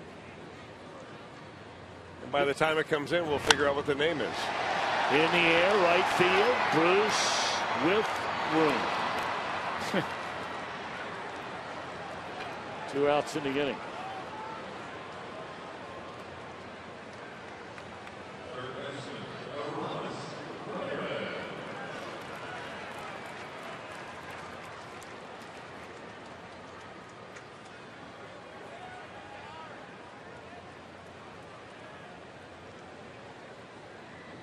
So now Aroldis Ramirez, he doubled down the left field line, leading off the 2nd inning, and then with the bases loaded and 2 outs in a 3rd, he grounded out to Zach Cozart, and that was not an easy play for Cozart. He had to charge it, go far to his right, and then make the throw over to first.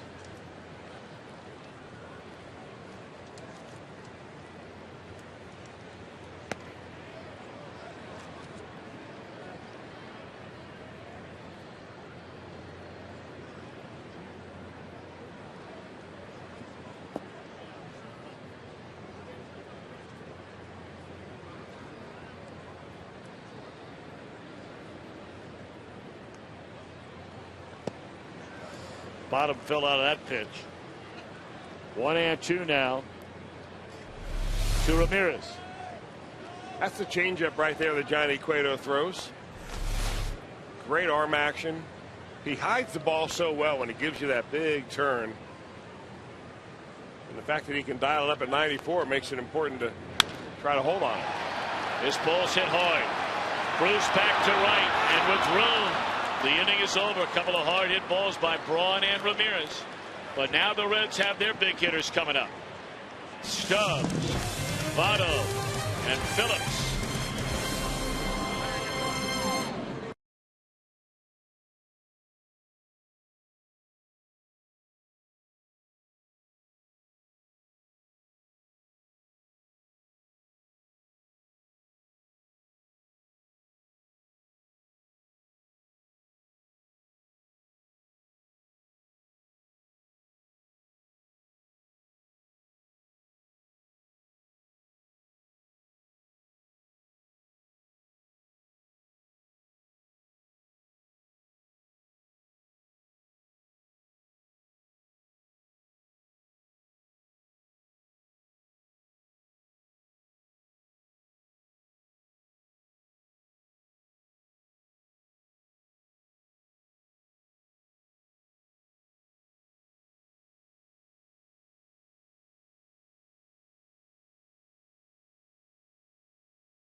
Time now to answer our AT&T trivia question. Since 1918, what Reds pitcher holds the record for most consecutive home decisions? 1. How about that? What a year he had in 1995. Pete Sherrick. Highly touted prospect at one time with the Mets. Reds gave him a chance. And man, he was a #1 guy on that 1995 Reds team that went to the National League Championship Series. I remember like it was yesterday. He pitched a spectacular game 1. That's when the Reds just couldn't hit that Atlanta staff. Yeah. Nobody could really. Of course, 95 Atlanta won the World Series.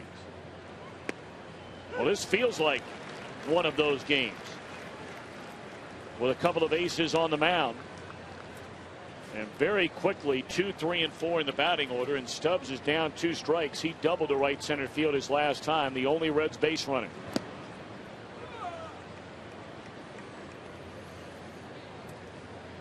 Stubbs doubled, then with 2 outs stole third after Votto had popped up, but was left there when Brandon Phillips struck out to end the 4th inning.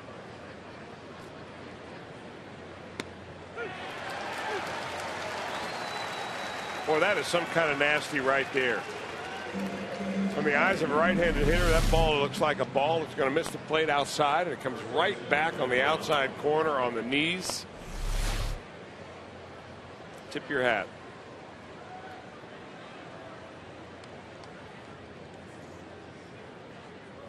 Well, now Votto.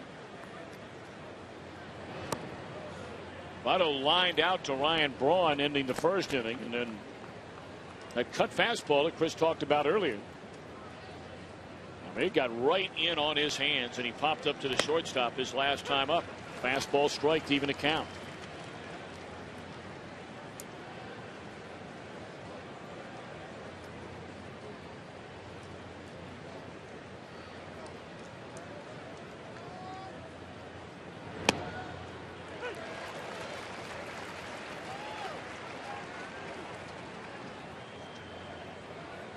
CB is calling that low pitch today.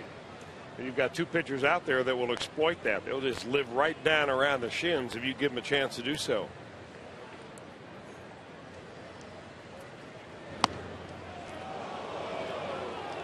Well, now's the point in the game. You know, you just saw him set up for that fastball in on Votto. A lot of times you'll see as you get late here in a scoreless game in the 7th inning, and guys are a little more reluctant to come in with fear that if you make one mistake, you'll get beat.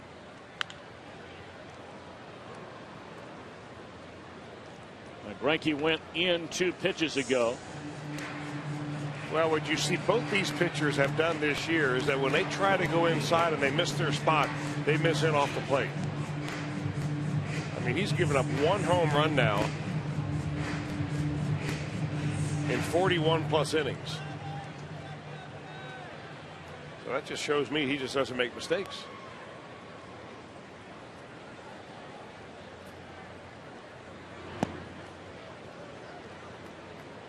Three and two now to Votto. Votto's already tagged him in his career for 3 bombs, all solo shots.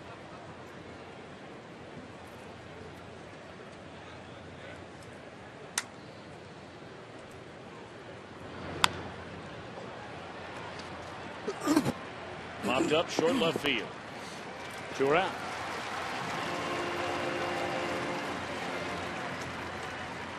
One base runner for the Reds against Greinke so far.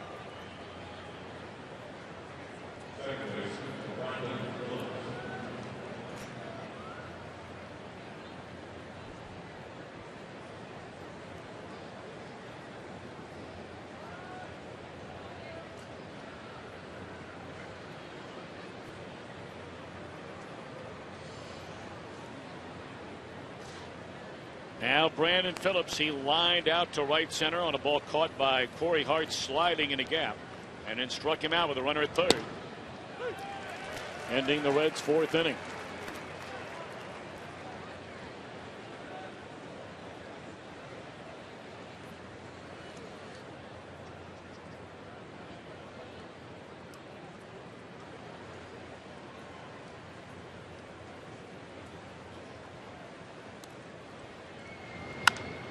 Line drive center field, a 2-out hit by Phillips will keep the inning alive for the hottest Red of them all right now, and that's Jay Bruce.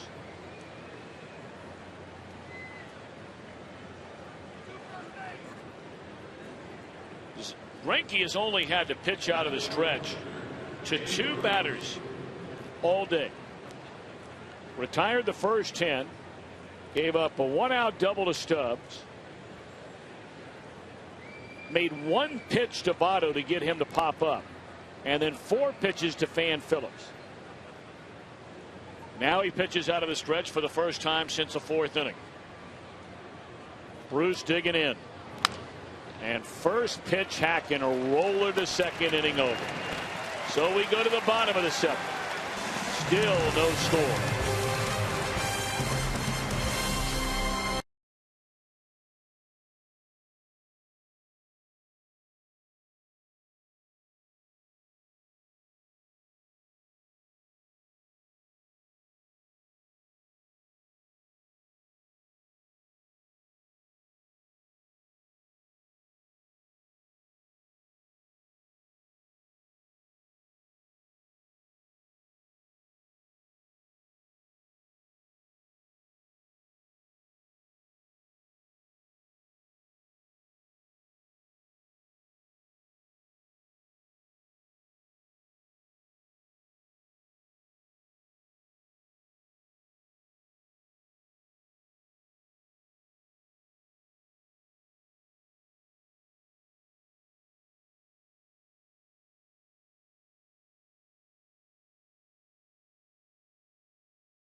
Well, Reds fans, come on down to the Holy Grail this Friday starting at 6 p.m. for the Reds Fan Cam. Your chance to test your Reds knowledge, win some great prizes. Plus, you could be featured on Reds Live after the ball game here on Fox Sports Ohio. Be part of the fun this Friday, 6 p.m.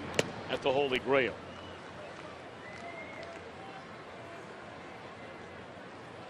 A 0-0 affair. Bottom of the 7th inning.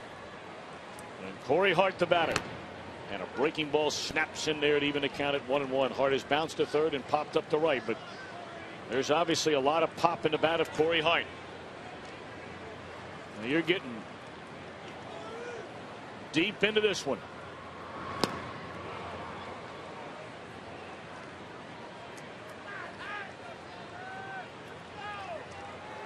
Next pitch of the game for Cueto will be number 90. He's coming off a complete game win over the Pirates to begin this road trip.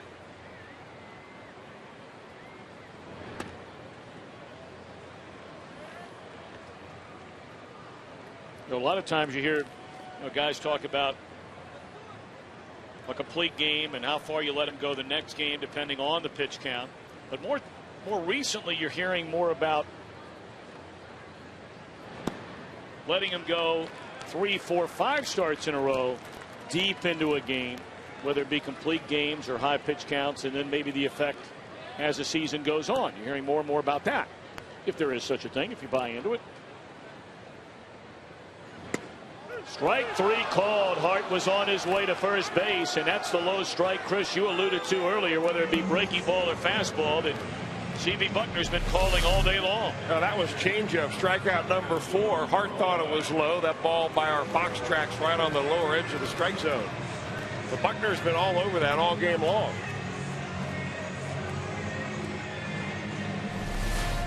12 years in the league. Originally born in Jamaica. Worked an all-star game.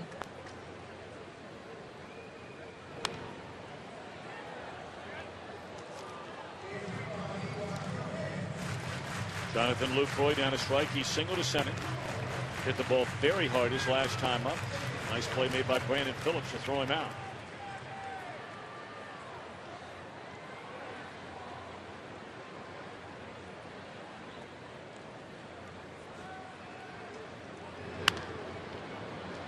Oh, and 2. 11 in a row retired by Cueto. Last Brewer to reach was that roller that went about 35 feet up the third base line that stayed in the grass off the bat of Ryan Braun in the 3rd inning. 2 hits for the Reds, 4 hits for Milwaukee.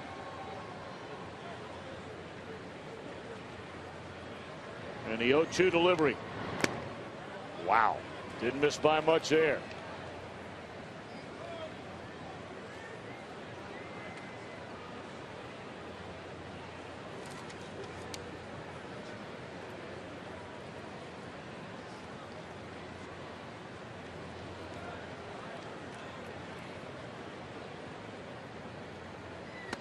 Struck him out.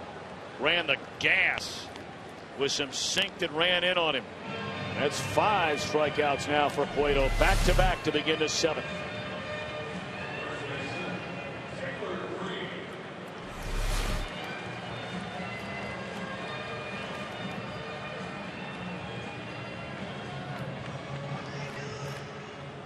Taylor Green bounced into that double play with runners on the corners to end the 2nd inning. His last time up, he hit a rocket right at Kozar, who fielded it on a hop and threw him out.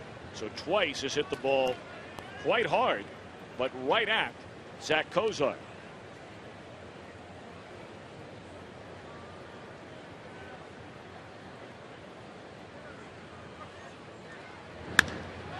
And he drives this ball hard the other way. And it's up against the wall. You can tell that's where his stroke is left and left center. So he's in scoring position with 2 men out. I've watched him in batting practice the last couple of days, and you're right, Tom. That is his stroke. In fact, that was his stroke when he came up in the 2nd inning with a couple of runners on, and he hit that 2-hopper to the shortstop. That was a ground ball double play to end the inning. This time he gets it in the gap. Pretty good hitter in the minor leagues, and he shows a nice stroke there to put a 2-out runner in scoring position. So now you have the number 8 hitter, and that's Cesar Torres. No score, 2 outs in the 7th inning, and an swing foul ball. Well, he's hacked early every count. I think he's only seen 3 pitches, now 4 in this ball game. Francisco Rodriguez begins to loosen in the Milwaukee bullpen. The pitcher spot is due up next.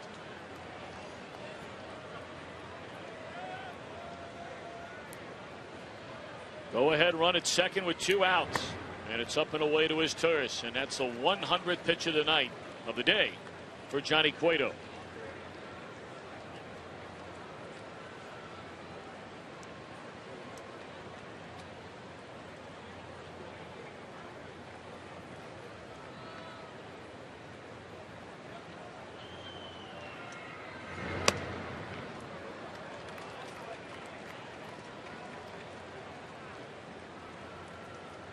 His Torres bounced out to Votto in the 3rd inning, and then grounded out to Brandon Phillips on a ball that ricocheted off the mound in the 5th.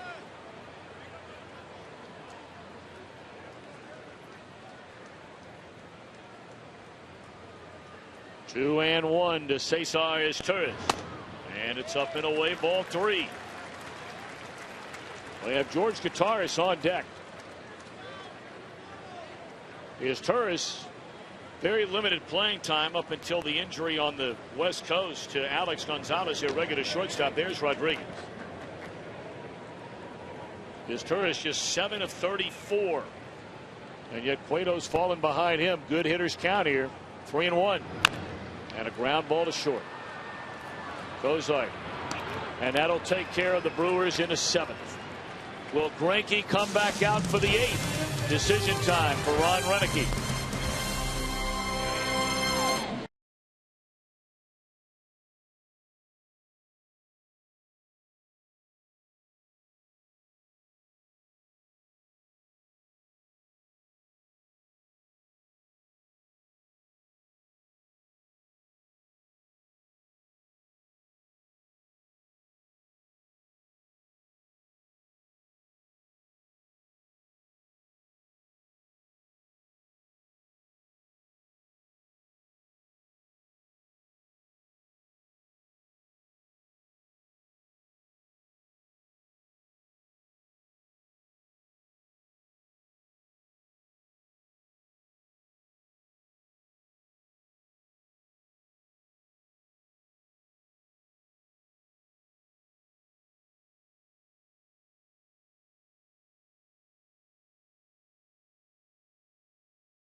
Sports Ohio, being brought to you by CCHMC, Cincinnati Children's. In the top 10 for all selected pediatric specialties in U.S. News and World Report's best children's hospitals. And by the dependable, long-lasting Chevy Silverado and your Tri-State Chevy dealers.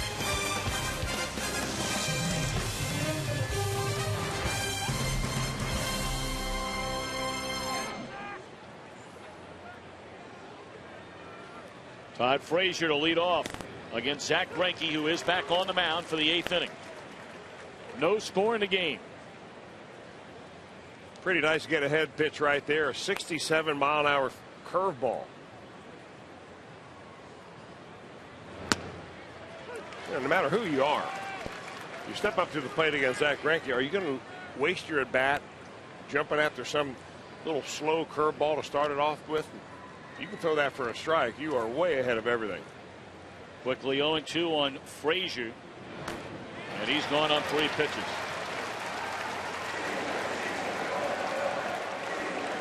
Nine strikeouts now for Zach Greinke. On the Fox Sports Ohio's coverage of the Reds with the MLB.com at bat 12. Check it out at Reds.com.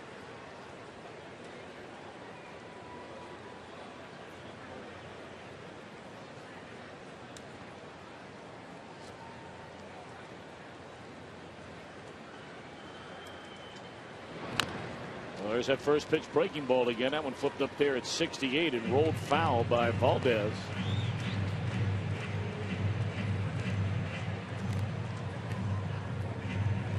Aroldis Chapman cranks it up in the Cincinnati bullpen. Cueto's spot due up 4th here in the inning.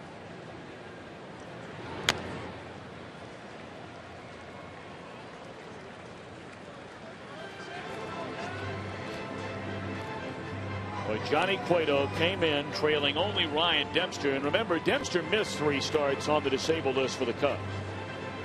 But Dempster had a great outing last night to leapfrog Cueto to go into the top spot in the National League in earned run average.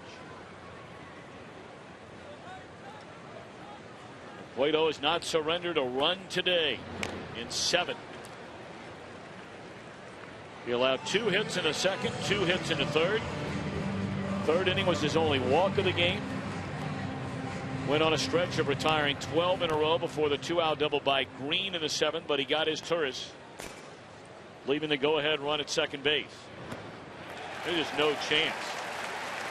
10 strikeouts for Greinke.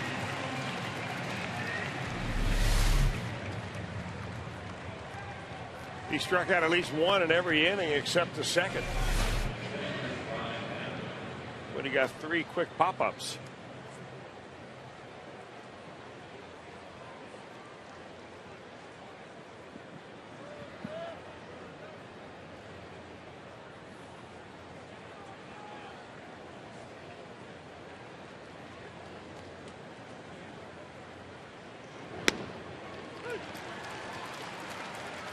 Ryan Hannigan is grounded to short and bounced out to Ramirez at third.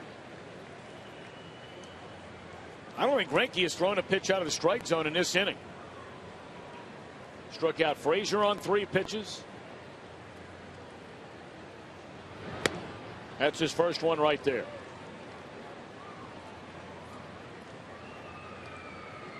.100 total pitches in the game now for Greinke. This will certainly be his final inning.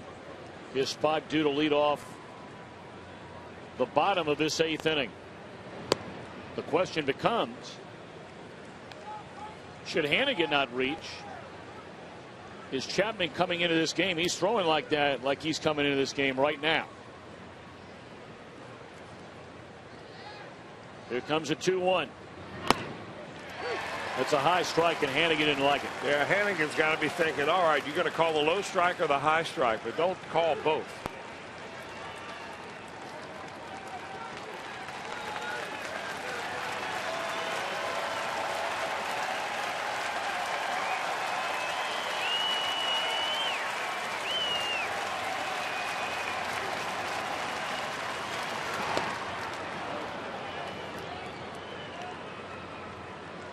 They had some good fans in this town. They understand this is Greinke's last inning. He's pitched just a spectacular game. He's got 2 strikes in what will be his final inning.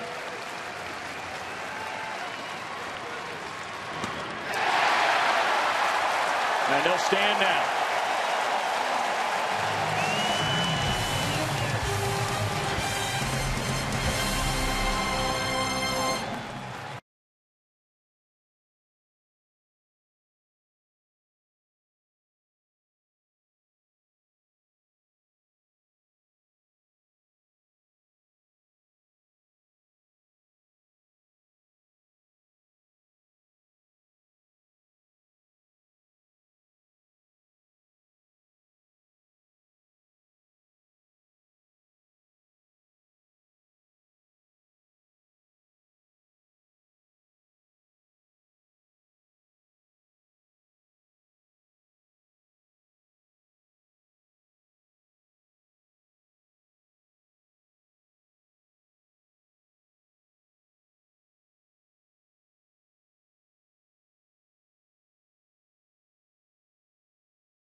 Our Home Depot doing more on defense, and really we saw plenty of it last night. Nigel Morgan taking away a potential home run by Rowland, and the very next batter, Travis Ishikawa.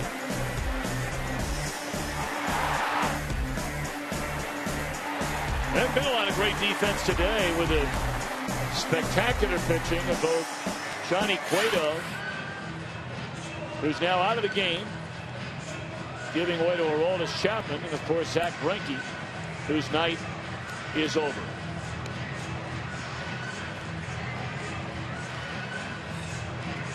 Chapman, one of 3 relievers in the Reds bullpen yet to allow a run. Talk about gaudy numbers. 14 2/3 innings, 25 strikeouts and 4 walks.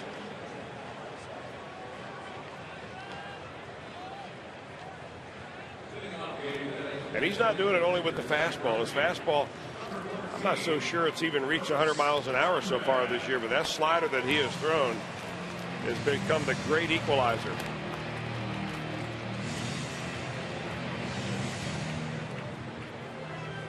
Chris Heisey takes over out in left field. Todd Frazier is out of the game. So here we go. Brooks Conrad to pinch hit. Then back to the top of the order, Nigel Morgan and Ricky Weeks.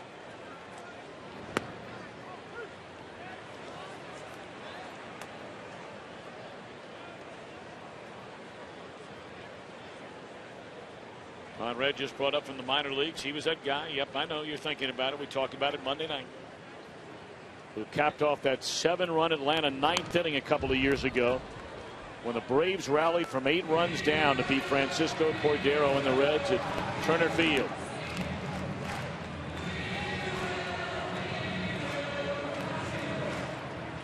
Now, he's a switch hitter, and he was hitting left-handed in that particular at bat. Hit that ball opposite field off of Francisco Cordero.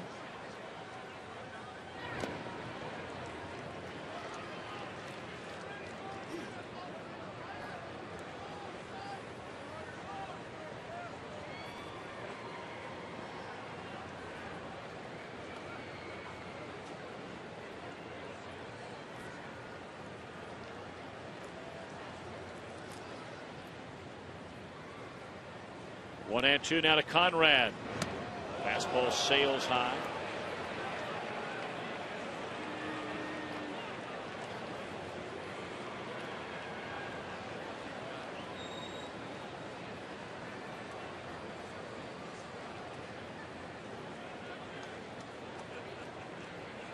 Chapman has only pitched in one game on this road trip.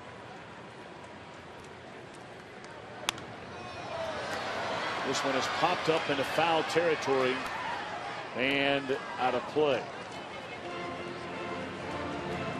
That was the game on Sunday, finishing off the 17 strikeout performance of Latos in the bullpen. Chapman in an inning and a third threw 20 pitches and struck out 2.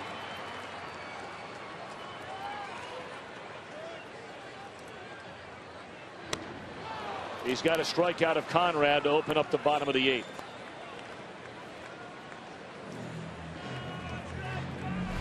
That's the slider we were talking about, Tom. It just breaks right down and in, and Conrad's all geared up for that 97-mile-an-hour cheese. Strikeout number 26, and now 15 innings overall for Chapman.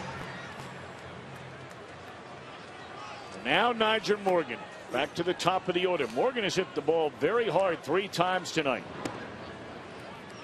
All, of course, against Cueto. One falling for a hit back in the 3rd inning. Now the Reds have Heisey playing just about where Frazier did off of Morgan. In shallow at left and way over towards the line. Hey, Reds fans, if you're in the restaurant industry, let JTM Food Group help you with great tasting and healthier products for your menu. JTM. Well, now 3-0.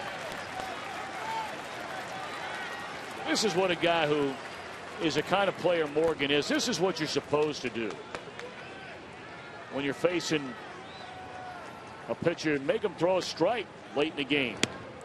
Throws a strike there. He might make him throw another one. Why wouldn't you?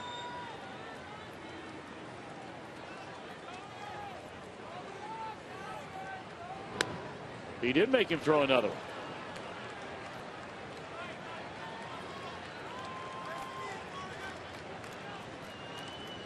Three and 2 to Nyjer Morgan. Bouncer down to Valdez. Got rid of it quickly. That's a good recovery right there by Aroldis Chapman. Falling behind 3-0 and then throws 3 straight strikes to get the ground out.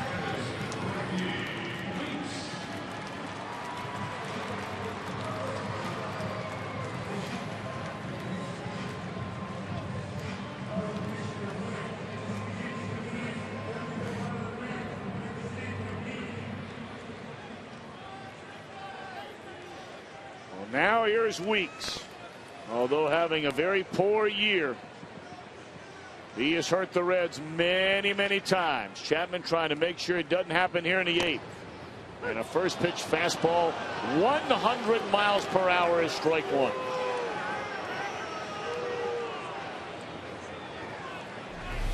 He's at the knees.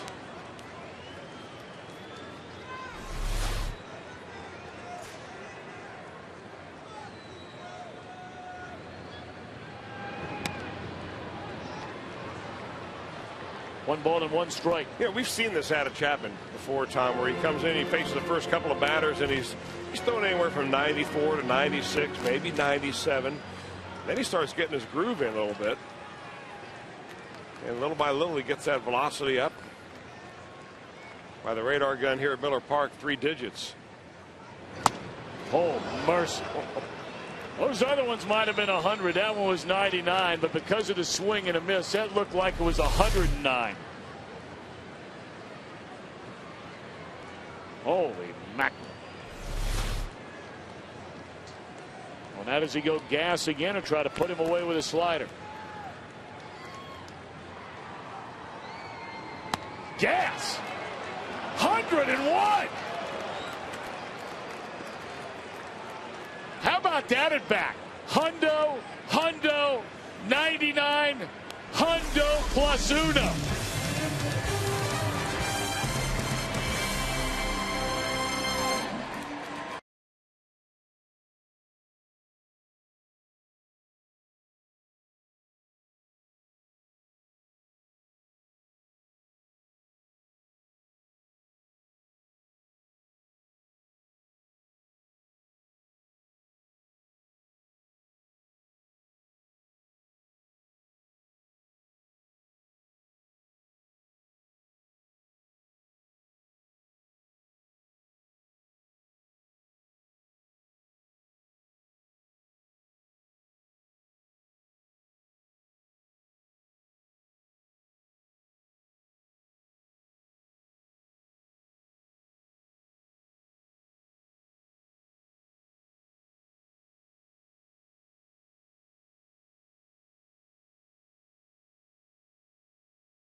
Brought to you by Miller Lite. The last at bat.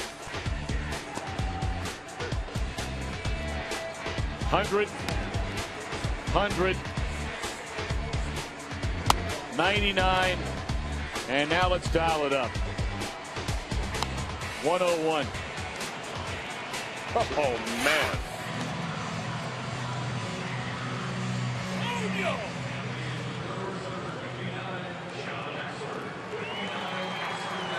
Those two guys right there combined on a 5-hitter. But Zach Greinke goes 8, allows 2 hits, punches out 11. And now it's John Axford. 6 out of 6 in save chances. You can look at that ERA. That's one bad inning.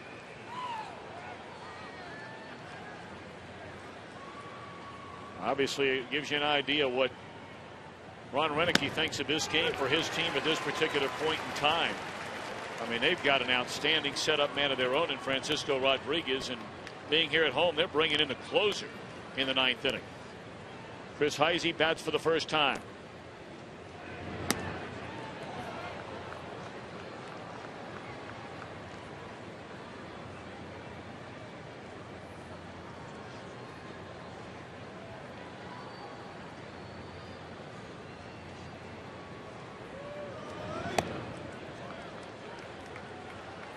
Now, Axford is a guy we have seen from time to time, not often, but from time to time, will come into a game and struggle a little bit with his command. I mean, he's walked 6 guys in 8 2/3 innings so far this year. And he just swung at ball 3.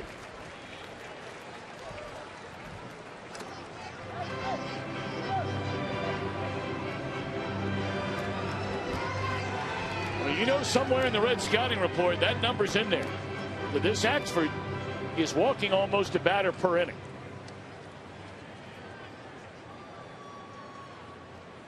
See, the Reds have had decent success against Axford. And a 2-2 now to Heisey. I'm not sure he's thrown a strike in this at bat yet. The first strike, Heisey had something to say to C.B. Buckner. And then the second strike was only a strike because Heisey swung at it and fouled it off. And everything has been missing up in the zone. Everything.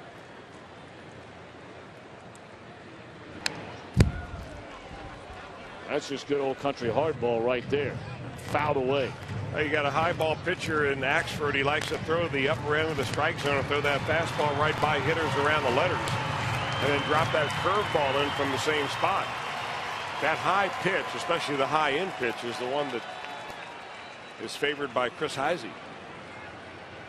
He'll turn on it.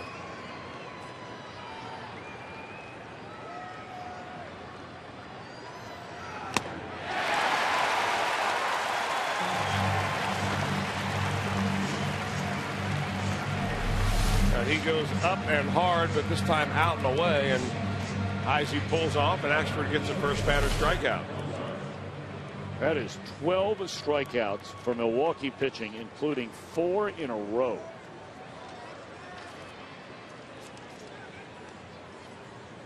Gallardo had 9 or 8 yesterday in 6 innings.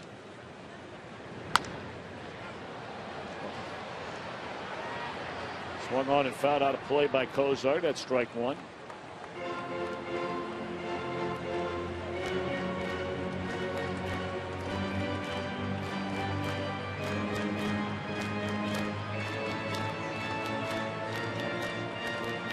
Zach in a game 0 for 3. The only hits belong to Stubbs with a double to right center in the 4th inning, and Phillips a 2-out single to center in the 7th.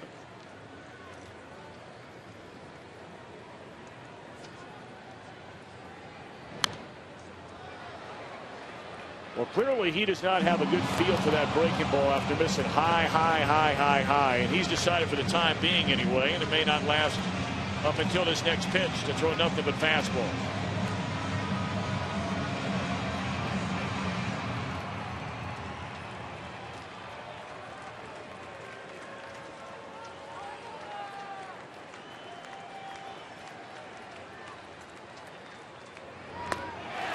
And he went back to the breaking ball, and That's now 5 strikeouts in a row. Of course, this was such a huge problem area for the Reds last year. I mean, they're going up against 2 of the league's best here in Greinke and Axford. So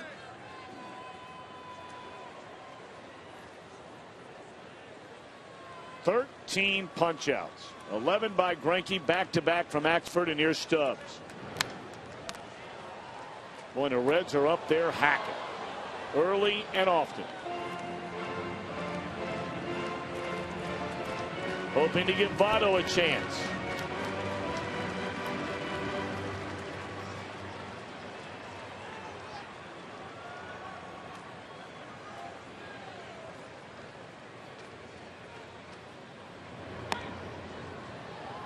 He still doesn't have a good feel for that breaking ball. He's only thrown 1 good one in this inning, and that was a strikeout pitch of Kozar. I think the word you use, feel, is a good one, because he's feeling for it right now, not really finishing it off, although he did throw a good one to Kozar. That was a good one.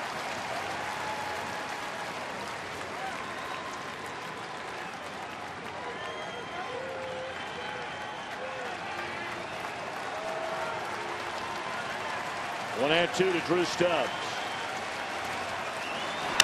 And there is a base hit into center field. So Votto will indeed back. Broken bat single. Stubbs 2 hits today. Boy, that's a good day on a day like today against Greinke and Axford. 2 hits and 4 at bat. Well, the Reds have 3 hits altogether. This is where normally in his career Votto delivers the goods. Now what you've got here is the Brewer outfield playing very deep. They're trying to prevent that double that would score Stubbs from first base.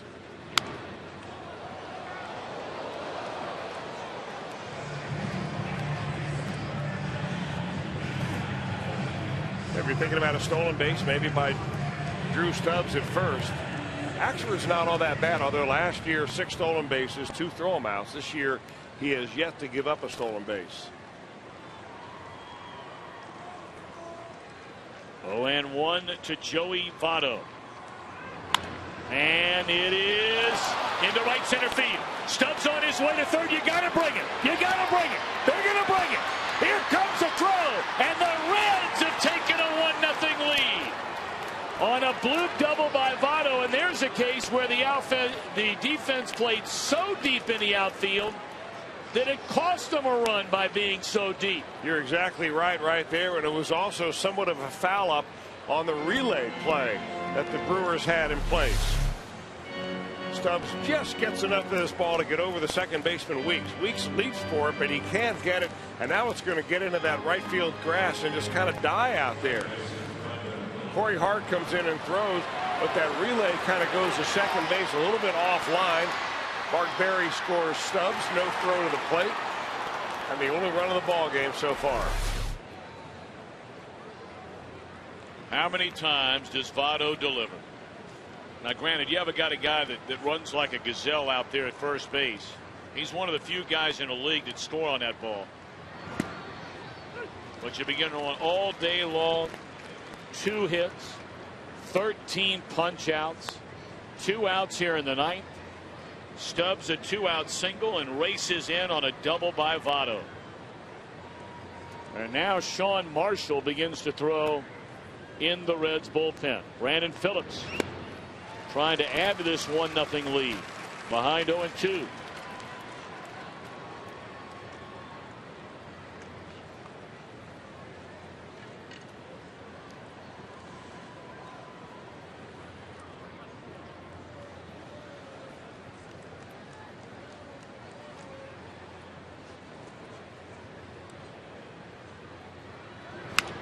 And this one served in the shallow center, and this will fall, and the Reds have a 2-0 lead. None of the 3 hit particularly hard, but you hit them where they ain't, and it's 2-0 Cincinnati in the 9th inning.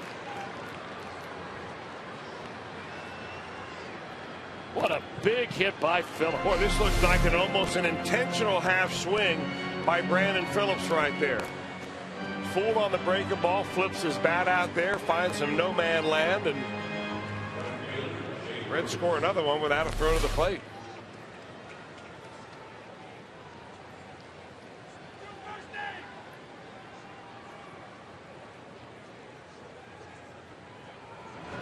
Phillips takes off, throw to second, easily a stolen base for Brandon Phillips. His first attempt, a successful one. Had a good time for it right there. Before Axford can get back into the rhythm of the inning, he's given up a couple of runs, a bloop hit, a bloop double. And he really wasn't paying much attention to Brandon Phillips at first base. Brandon had a big lead, and even a good throw wouldn't have made that close. I am very surprised, and now they're going to go ahead and stand up. Getting ready to say, I'm shocked they're not walking Bruce. Reds have the pitcher spot due up next. So Miguel Cairo will bat for Aroldis Chapman. Chapman, 1 inning, 2 strikeouts, no hits, no walks.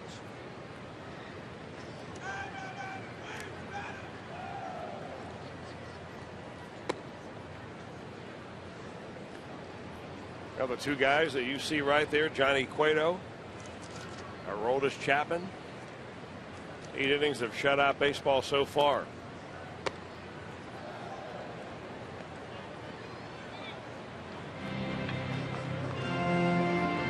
It all began with a broken bat 2-out single by the man on the left, Drew Stubbs.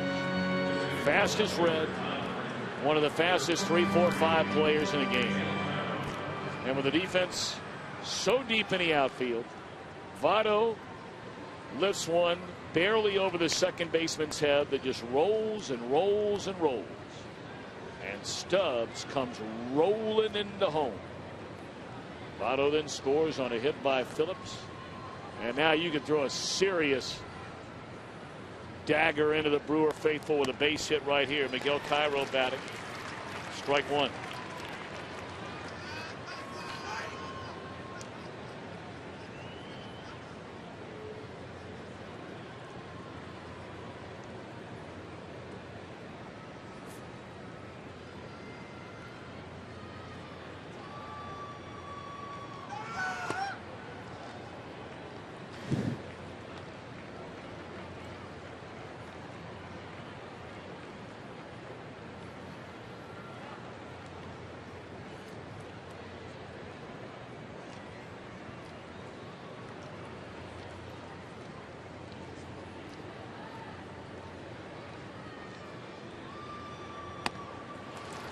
Cairo has chased 2 pitches up around his eye.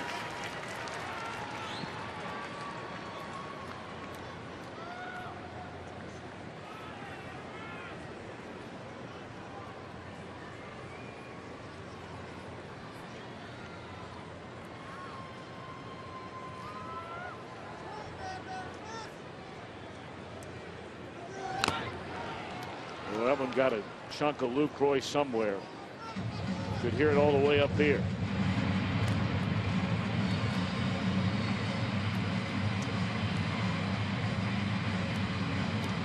They get him right in the face. Yeah, it did. I mean, it was a direct hit right off the mask. Oh.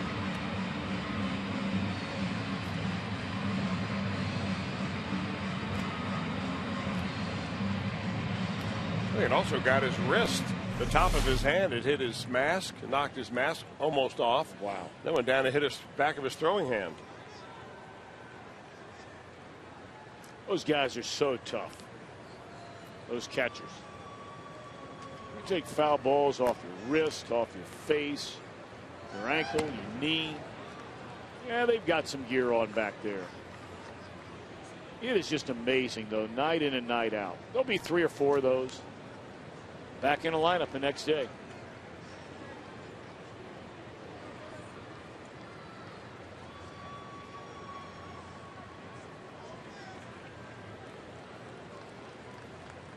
Phillips and Bruce aboard. 2-2 on Miguel Cairo with 2 outs and 2 in. 3-2.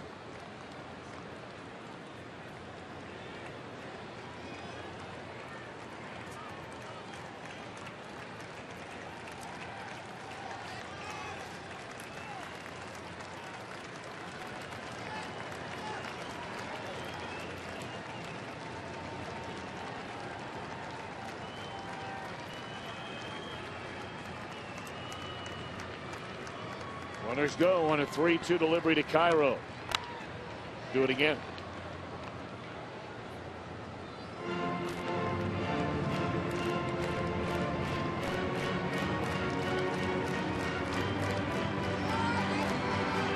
Well, you wonder if today is an off day, meaning total off day for Scott Rowland.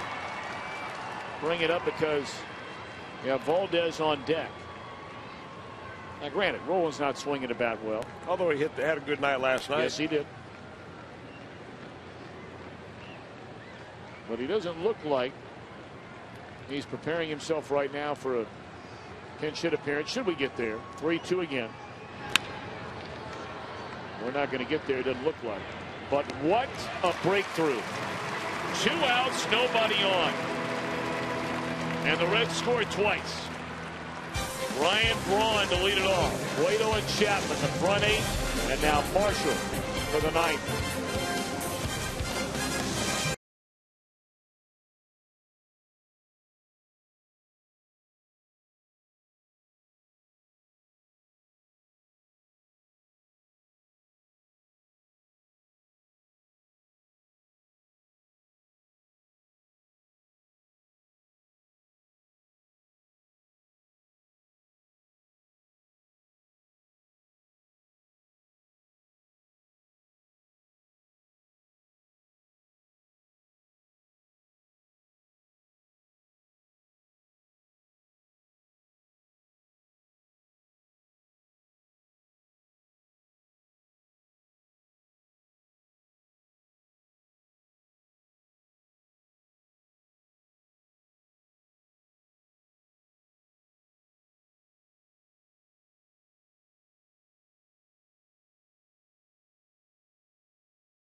Chapman, 5 hits, no runs.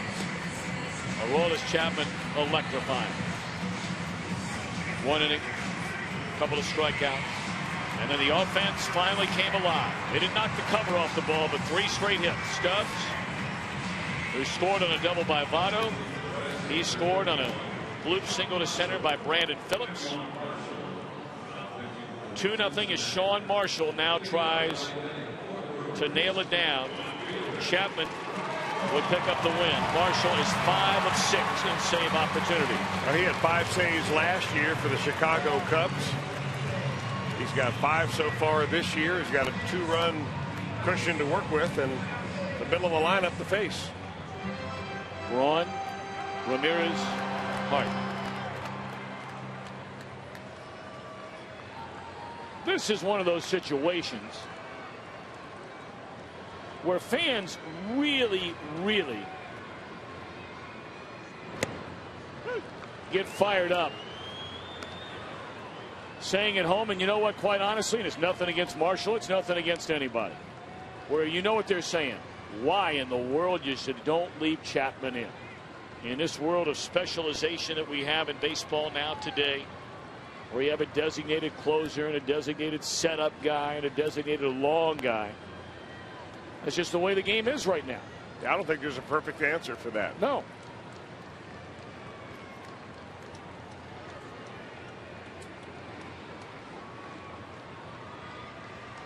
Oh, and 1 account.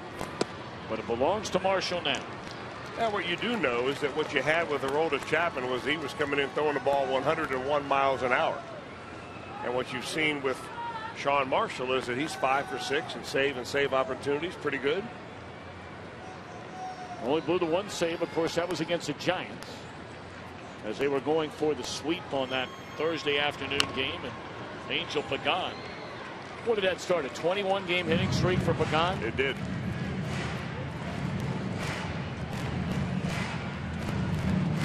went out and popped a little curveball that really did not look all that bad of a pitch by Sean Marshall. Popped it over the left field fence for a 3-run bomb, and that was it. Marshall has been good.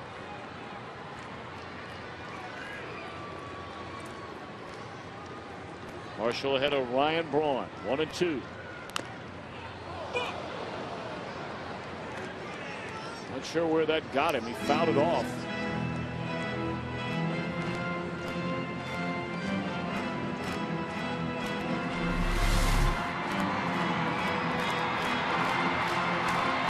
Got it right on the inside of the foot where that protector does not extend. You can hear him yell all the way up to here.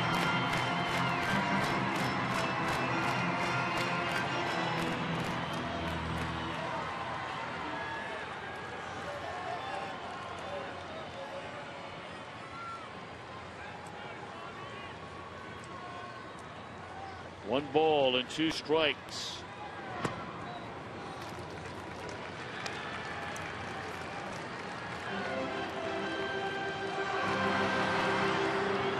Aroldis Ramirez next, right-handed batter. Corey Hart, right-handed batter. Jonathan Lucroy, should we go any further, right-handed batter.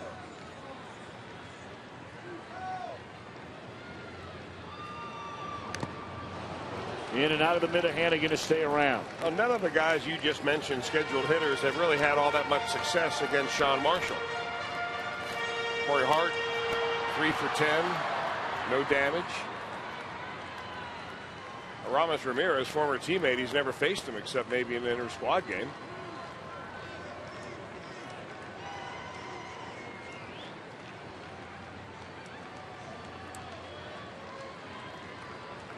Braun 1 of 3 in the game. Had a single, an infield hit, little roller that stayed fair on the grass in the 3rd inning. And this one's in the air, left field. Heisey at the wall. Goodbye. 1-run game, just like that.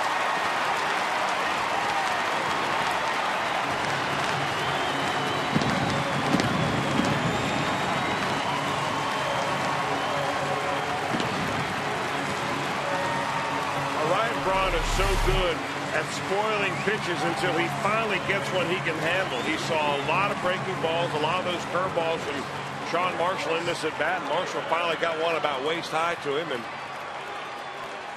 Braun does that a lot to hanging breaking balls.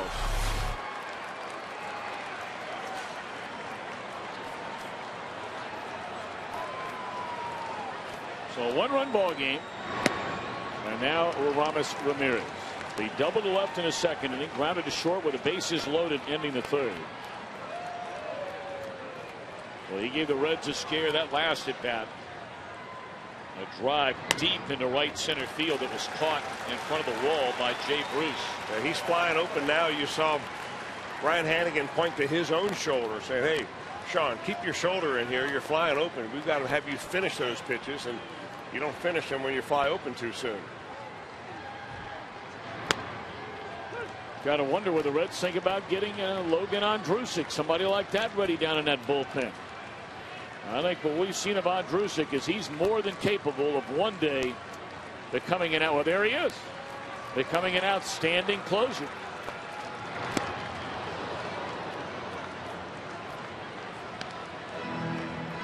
So Dusty Baker, you know, Dusty has said all along, and he has never wavered. He said, Sean Marshall is my closer for now. Doesn't mean you're handed the job the entire year. Marshall's done an excellent job so far in this role. First time as a full-time closer.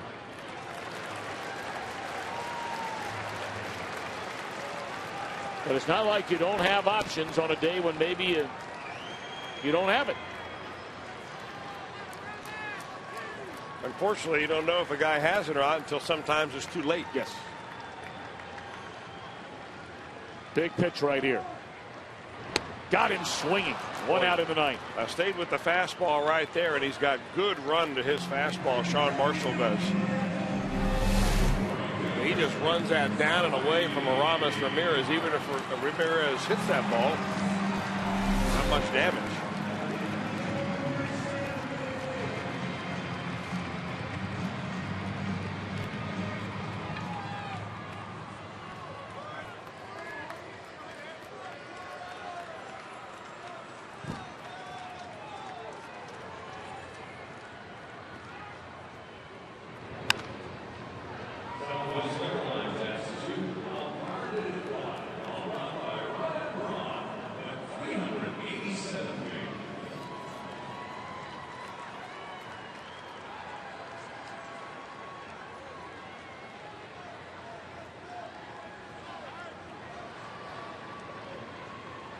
And one to Corey Hart.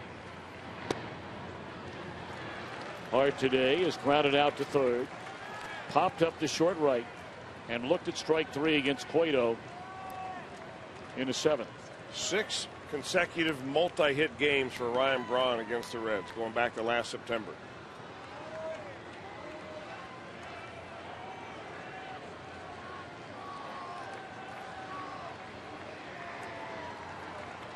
One pitch. Strike 2.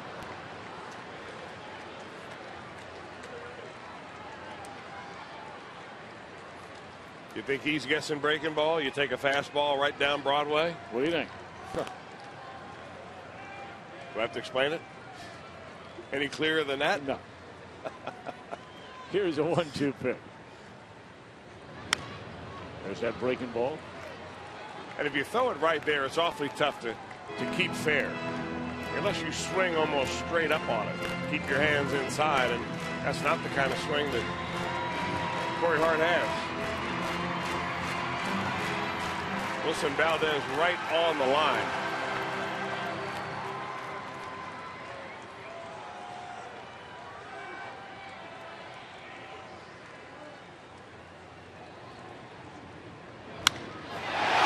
Straightaway center. Stubbs at the track with room. Just didn't have the sound, although he hit it almost 400 feet. Marshall may have gotten away with one right there. I guarantee you one thing, when this ball went off his bat and in the air, Dusty Baker looking at it, holding his breath until Drew Stubbs can settle under it back against the wall.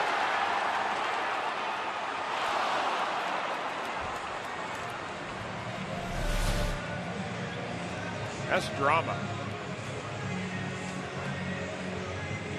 Well, now Hannigan out to talk to Marshall. He gave up the home run to Braun to begin the inning. Struck out Ramirez.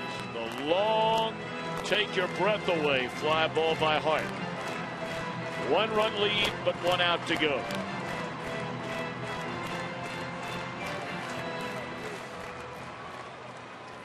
Cueto will not figure in the decision. Neither will Milwaukee starter Zach Greinke. Both just sensational as advertised today. Here's Jonathan Lucroy.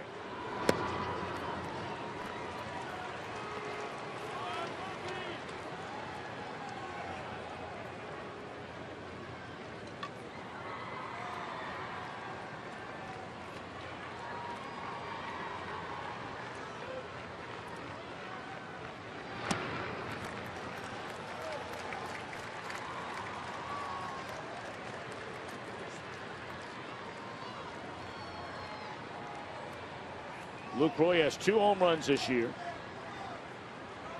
See his numbers. Of course, Marshall's seen a lot of the Brewers. They've seen a lot of him. Marshall pitching inside the division with the Cubbies.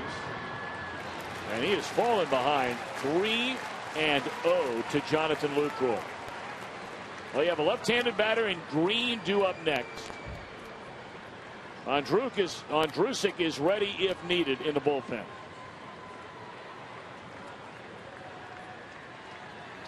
Here comes a 3-0 delivery. 3-1.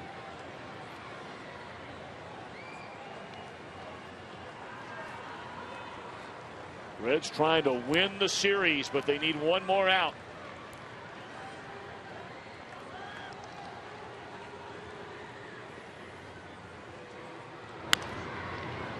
Now they need one more strike.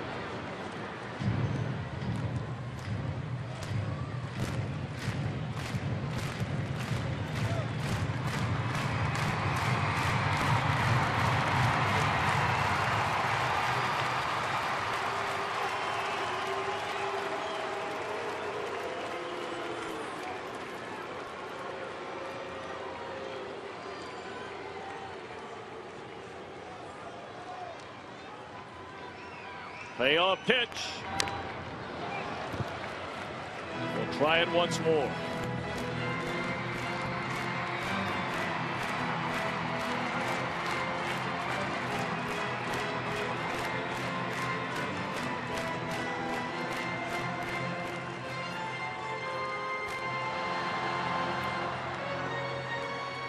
Talked before this series began. All the tight games that these two teams have played against one another in this ballpark, neither of the first two were close games.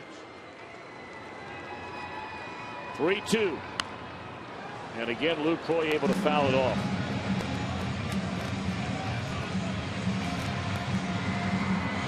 Coming into the series, 10 games, each team winning 5. So many last at bat wins, 1-run games. And certainly more than a nail biter right now in both dugouts. Can Marshall take care of Lucroy and send the Reds back to Cincinnati with a win? Lucroy battling.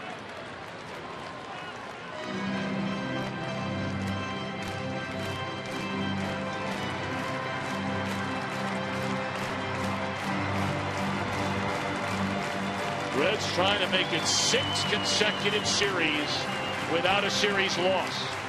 They have the best record among all National League teams, going back to a slow start beginning on April the 19th. And now Marshall, another 3-2 pitch and another foul ball.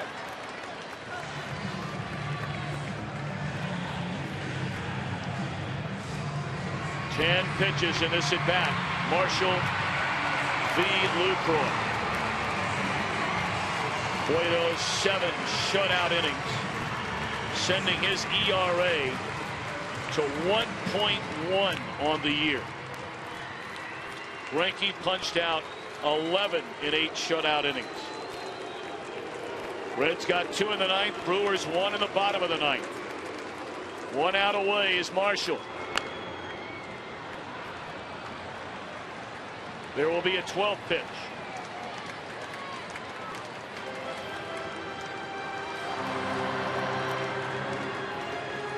Well, clearly he's got the feel for that breaking ball, because it's nothing but breaking ball. Well, he knows that that's going to be a hard pitch for Lucroy to do much with, except beat into the ground, and he's doing that but hitting it foul.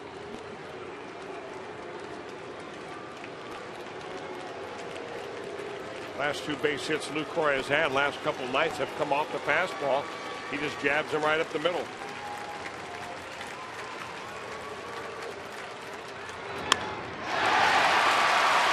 Tying run aboard. Boy, you talk about an at bat for Jonathan Lucroy.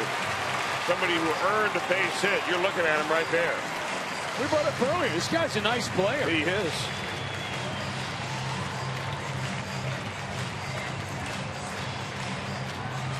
So now Taylor Green, just brought up to the big leagues after the season-ending knee injury to Matt Gamble, in a starting lineup, but they're going to go to a pinch hitter. Nori Aoki, a left-handed batter, and you're wondering, why would you send up a left-handed batter against a left-handed pitcher?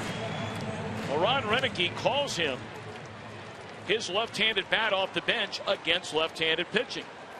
During a brilliant career in Japan, a career .290 batter against left-handed pitching. Now that's Japan.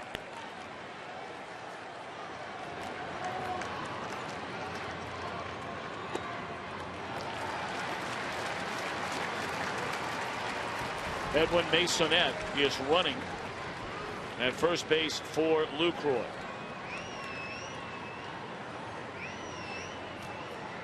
The tying run at first.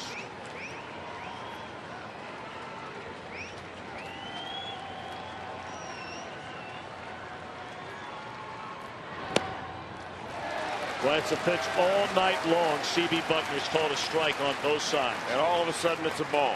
All day long. Hitters have complained about the low strike.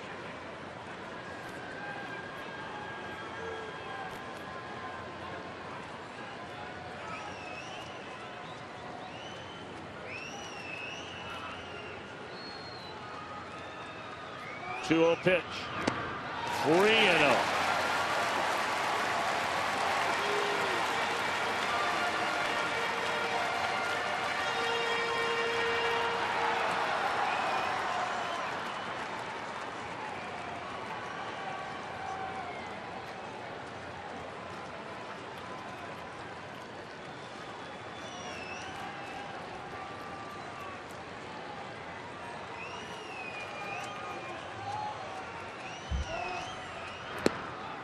in their strike. You got to wonder either way.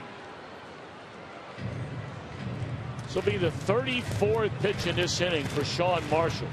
You know Dusty Baker is really wrestling down in that dugout what to do if Aoki should reach here with Andrusik ready in the pen. Now, one thing Dusty Baker does as much as any manager in baseball is stick with his players. 3-1. How about Marshall goes 3-0 to Aoki, throws a 3-0 curveball and then a 3-1 breaking ball. That's how much confidence he has on that pitch being able to throw it a strike. Reds 2, Brewers 1. We're in the bottom of the ninth. Coming back with it again.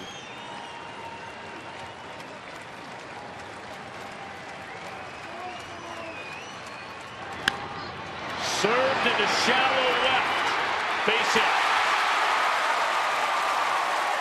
Well, a little bit of the red zone medicine right there. They scored 2 runs in the top of the ninth on balls that were not exactly hit all that hard. And now Dusty Baker is going on the mound. Is he going to make a change, or is he going out to give a pep talk? Cesar Izturis is the hitter coming up. He has 10 at bats from the right side and does not have a hit. If Marshall stays in, which he's not. So Izturis from the left side of the plate is better than a 300 batter. So Marshall gives up the home run to Braun, gets a couple of outs, has a 12 pitch at bat before allowing a single to Jonathan Lucroy, and then gives up a base hit to Aoki, and will leave. Skyline called the bullpen. Andrusik tries to nail it down when we return.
On at first.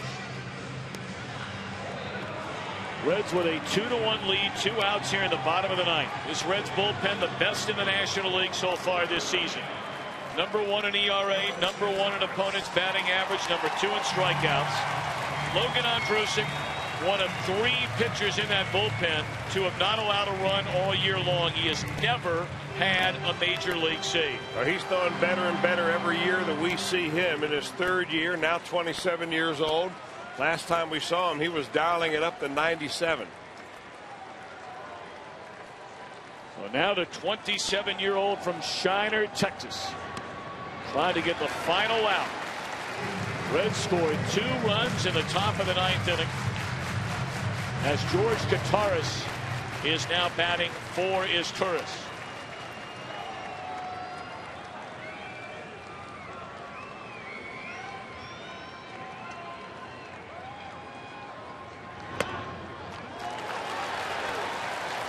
Boy, and everybody, well, I say everybody, Marshall and now the first batter for Andrusic. Both guys falling behind regularly here in the bottom of the 9th inning. Nerves taking over. Andrusic 22 minor league saves in his career. Boy, nowhere close. Throwing 2-0 breaking balls. This guy's throwing 97 miles per hour.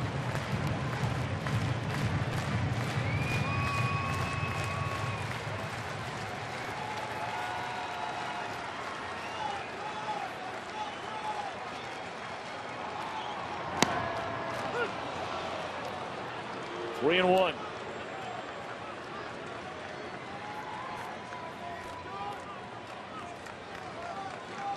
Dusty wearing out that toothpick, and with good reason. Tying run at second base, winning run at first in the last of the 9th inning. Ball 4 and they're loaded.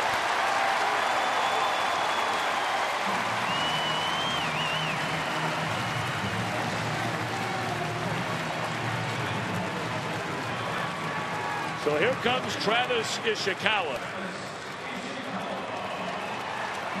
He had a huge hit for the Brewers on Sunday against a Giants closer to tie that game up against his former team. But only 8 hits and 40 at bats so far this year. Tying run at third, winning run at second.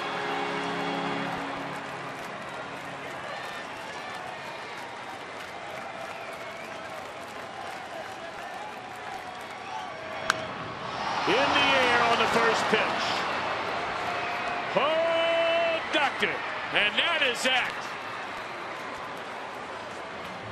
Wore out the fingernails there along with that toothpick in the bottom of the 9th inning. But the Reds hang on. The Brewers leave them loaded. They get one, but 1 run short, and the Reds now 6 straight series without a loss. Well, it's almost a shame that either team has to lose a game the way their starting pitchers went after it. Zach Greinke was superb out there in his 8 innings of work where he struck out 11. Johnny Cueto equally as good during his 7. And Dusty Baker gets win number 1,500 for this dramatic 2-1 victory over the Brewers here at Miller Park this afternoon. Chapman 3-0. First career save for Logan Andrusic. And the Reds go home having won 2 of 3 over the Pirates, 2 of 3 over the Brewers. And a great weekend series at Great American Ballpark will open up on Friday night as the Washington Nationals come to town. Friday night, Saturday night, Sunday afternoon. Our John Morrell hot dog play of the game, Brandon Phillips. And boy, did this turn out to be an important run. Certainly did. It played the second run of the 9th inning. As Joey Votto comes around from second base to score, a little half swing by Brandon Phillips gets the job done. Our John Morrell hot dog play of the game.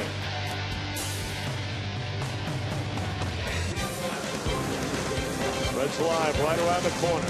Reds win. Oh, indeed.